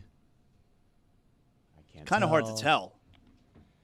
Yeah. Is DeWanna Bonner 24? 24. And is that a 22, Roy Dominique, or a 24? Yeah, 24. Yeah. Oh, this is important. We were wrong. Yep. I mean, we don't know. Like, I don't know the answer. I think it's a 4. I think it's a 4. Yeah, that's a 4. I think it's a 4. That's a 4. All right. Way to go, Mercury. Congratulations, everyone. Okay. Hey, we got it right at the end. We avoided big controversy. Thank you, Lewis. Good job, Jeremy. We avoided the big controversy. All right, the Florida Panthers have traded a 2026 5th-round pick and a 2027 4th-round pick. Don't get too excited about this trade, Roy. For Garnet Hathaway, the Philadelphia Flyers, and a 2026 6th-round pick. So the Panthers have themselves a 4th-line winger. Now, I know what you're asking. Why is Roy telling me this? This could be a move before the move. Okay. Yep. This could get the wheels in motion for Evan Rodriguez being traded, which is widely expected at this point. Okay, so what happened here? Because I was very distracted at how unenthused Roy was about this trade. Well, it's not just that. It was also a player that most people have never heard of in their entire lives. But Philadelphia is retaining 50% of that salary too, by the way. But the reason why this may be newsworthy, and I'm not arguing its merit, I'm just defending my boy Roy here. It could be a move before the move. Okay. All right. Well, a move before the other move. The move that we're hoping is Connor Hellebuck. We're hoping it's Connor Hellebuck. Yeah. What kind of number is he going to bring in? Because obviously you guys have been talking about Bob. Who, Hellebuck? 3 for 42. He makes over $8 million a year. Is it comparable where it's like, why not get this guy? Or do you want to just like sign the guy that you've already had? No, you want Hellebuck because he's younger and better. Are you not a proud American? Did you not see what he did? I know, I'm saying, but it's harder to get him because he's got a no trade clause. Unless Oh no, he but trades the he Panthers, you'll appears waive to it. be trying to move himself to Florida. The confusing part for me is why they would give him up for only like an Evan Rodriguez and a Boquist. Like 2 bottom 6 guys. Why would they? I get it from our perspective, but why would they do that? Leverage right now. He's a disgruntled superstar, and what's happening with the American stars? I mean, it's hard to believe. In Canadian franchises post gold medal game. Yep. Is something worth looking at. Yep. A lot of the reports were, man, Brady Tkachuk's behavior changed after the gold medal game, and I understand it, especially for a guy that has for years openly discussed this with his family. Let's get real. But the change isn't just on Brady Tkachuk's end. And it's certainly not just on Connor Hellebuck's end. He just played well in a gold medal Austin game. Matthews, for that matter. There is something going on with the Canadian fan bases and these Americans. Now, I know that there's more to it than just international rivals. It's how they behaved. It's what they did after. This country is not on the best of terms right now, politically speaking, with Canada. So I understand why co-signing the government here is an issue for Canadians. But Mike, how much this is a two-way road. How much does it factor in where, all right, Florida's a great team. Carolina just won the Stanley Cup. They were in the Stanley Cup final against Vegas. And these Canadian teams, you know, Connor Hellebuck wants out of Winnipeg. Brady Tkachuk just wanted out of Ottawa. And those winters, and hockey's a winter sport, man, you know, starts up in October and they play into, you know, regular seasons in April. And those winters are a mother effer in Canada.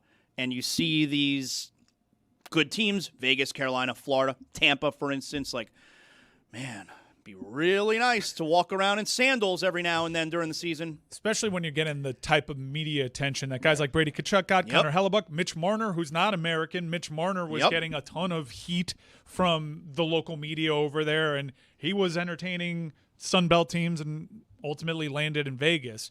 There's something to the life that these markets afford, especially when you're in Canada and in some respects you're the only pro team that is occupying that city. The attention and responsibility that comes with the sweater over there, as opposed to other markets here where you can live fairly anonymously.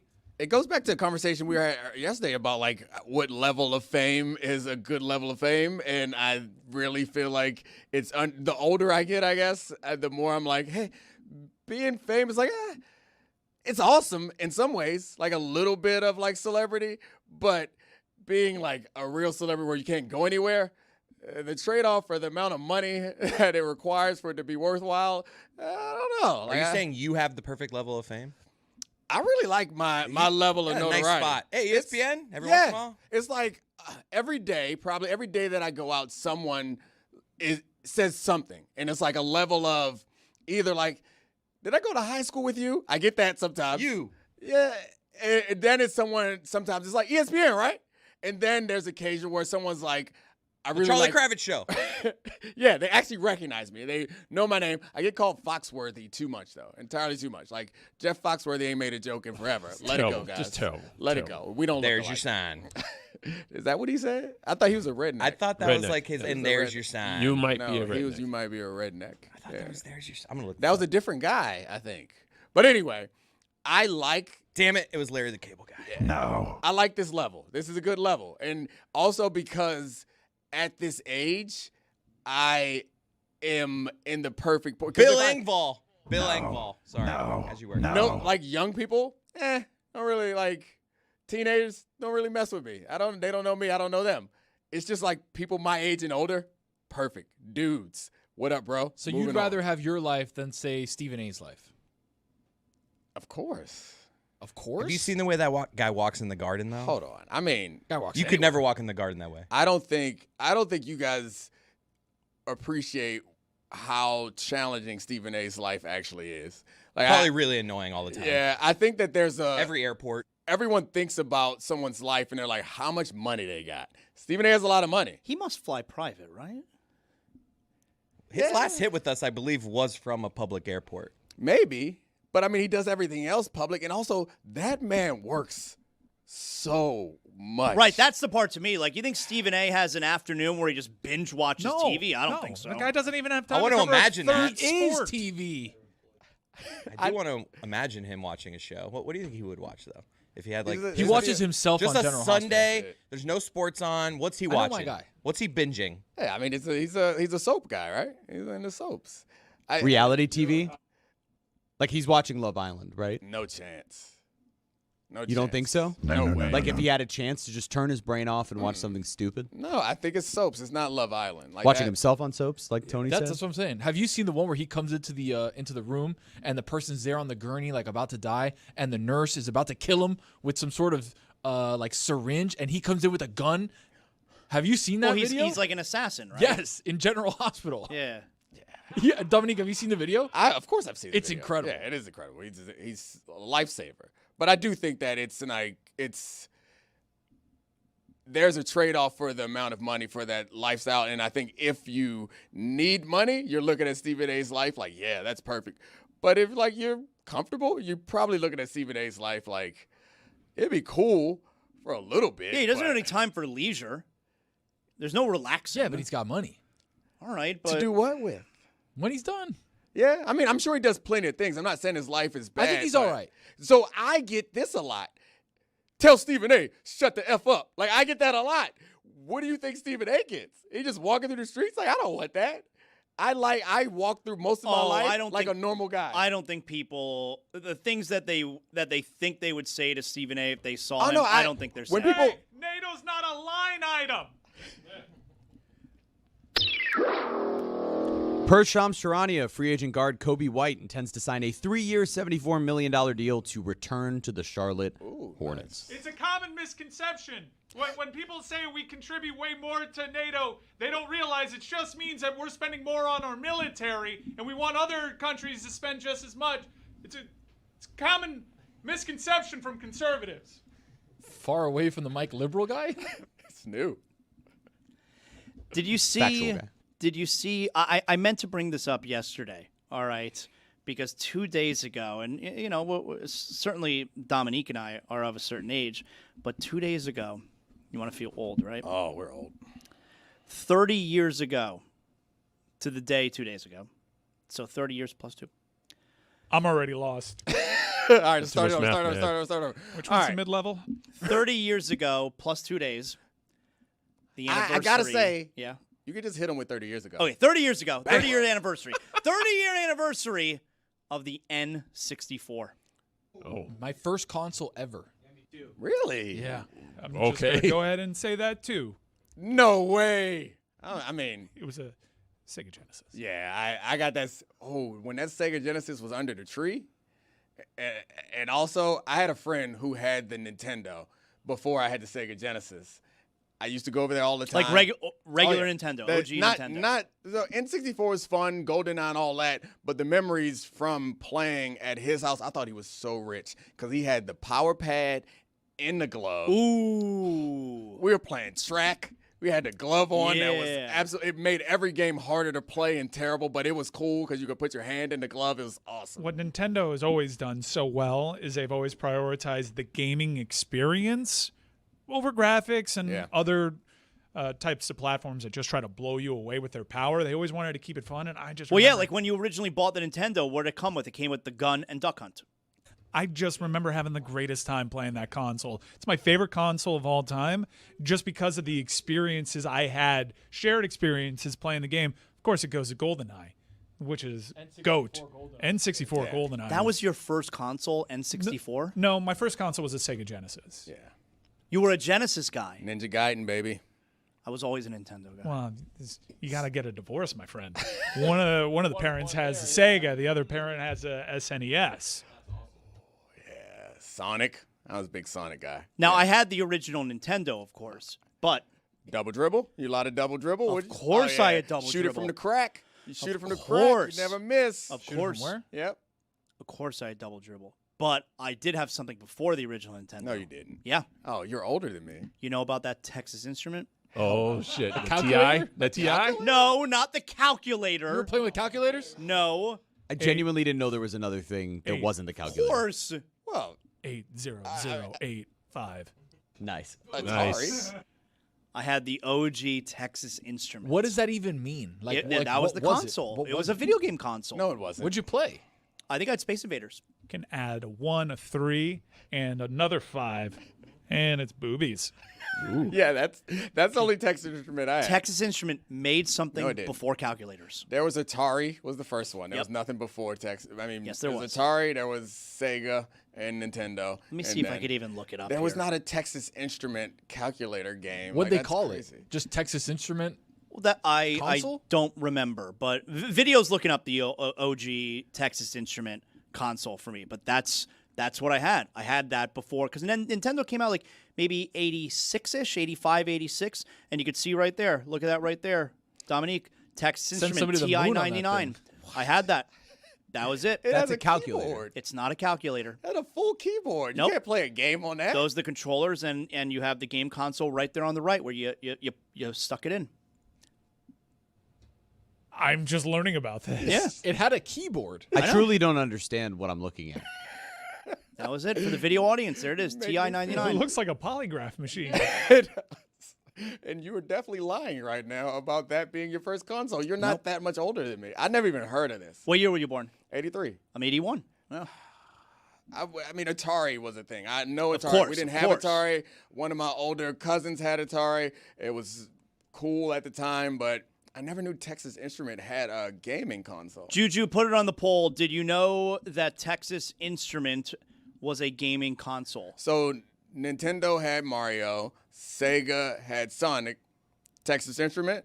Their like I don't know. go-to mascot was. I mean, I think I had Space Invaders, but It's an I Excel don't know. sheet. You had to fill it in.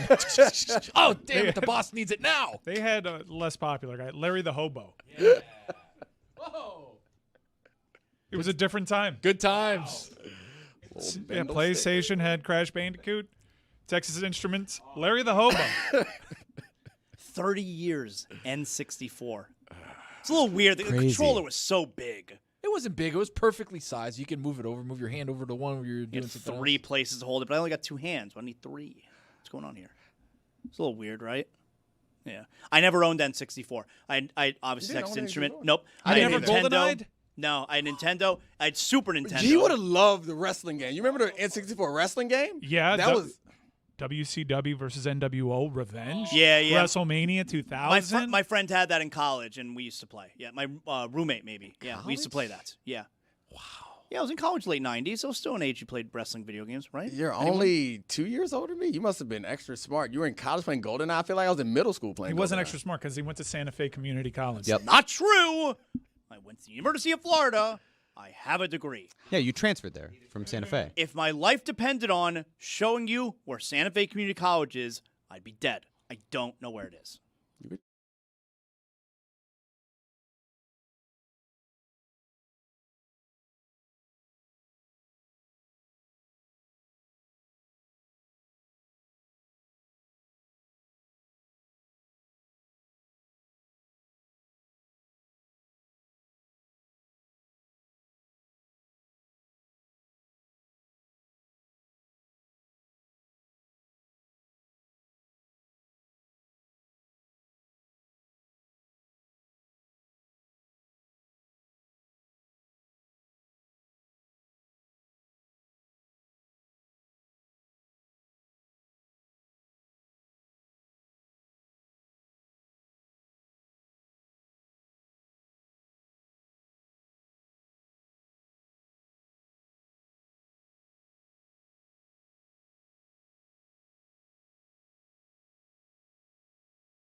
That's right. It's Thursday Thunder. It's presented by DraftKings. DraftKings, the crown is yours. Juju. Yes, sir, man. Thursday Thunder. What's this, you ask? Oh, just my winnings from last week's Thursday Thunder. Neither here nor there. But this week, we finna replicate it. You dig it? First leg, my big dog, Dominique Malanga for 15 points. Watch your head because she would dunk on your ass too. You dig? Second leg, my other sister, Jessica Shepard, for over 12 points tonight. She's a catalyst, and they've had the Aces number the last couple times they played them. I'm thinking 2 or 3. Lock that in for the second leg. You dig? And last leg, between cross behind the back, Hezzy, layup, Zaya Cook for 8 points tonight with the Seattle Storm. Man, lock this one in. We on the roll right now, baby. The crown is yours. Okay, there you go. Juju, give me some thoughts here on what we were talking about earlier today with Caitlyn Clark and you know, A, not being on the WNBA poster. What do you make of that? 30-year commemorative poster. And then the stuff that took place last night with Alyssa Thomas. Yeah, the commemorative poster, I think, is what Dom said earlier. A lot of them situations be kind of out of the player's control for real. It's them agents that step in and be like, ho, ho, ho, what we doing here? I didn't get the voicemail. I didn't get the invoice, and we take them off that way. So that's much to do about nothing to me. But last night, the referees dropped the ball. This is the second time they played each other this week. And the first time on Monday, it was a lot of smack talking, pointing at each other, technical fouls, and DeWanna Bonner having that history with the Fever, forcing her way out because she was uncomfortable with how things were running in that organization. I think the referees got to take control of that game. It was no foul call on that Alyssa Thomas play. It was nothing. They have to step in. Yeah, not a good look. You know, and of course, the coach, Stephanie White, was really angry about it after the game. Sure. Yeah. Juju, what do you make of the LaMelo Ball trade? Earlier today, LaMelo Ball, he is traded kind of out of nowhere from Charlotte to Minnesota. What do you got? Yeah, the most surprising part to me was I was thinking Naz Reid was going to be a centerpiece for the Timberwolves moving forward. It's a lot of people walking around Minnesota with Naz Reid tattoos right now. They have to kind of put an edit button on that guy because he is now a Hornet. I don't know if it's going to work long term because you see those dynamic personalities don't necessarily always mesh, but Ant-Man is a phenomenal talent. You got another lobber, tosser to Rudy Gobert. It might work. The same way we're doing with the Heat. I'm going to wait and see the rest of their moves. All right. Juju, you have an award for us today before we get to the polls? I do got an award today, man, for the best guest of the entire week award. My brother, Dominique Foxworth. Wow. Good for you. Flawless transition. Good job. The audience love you. You have so much chemistry with my brother Zaz. We might need a buddy cop movie soon. Wow. Zaz makes it easy, man. It's impossible not to be good with Zaz. He's so fun. There you go. Handsome, talented.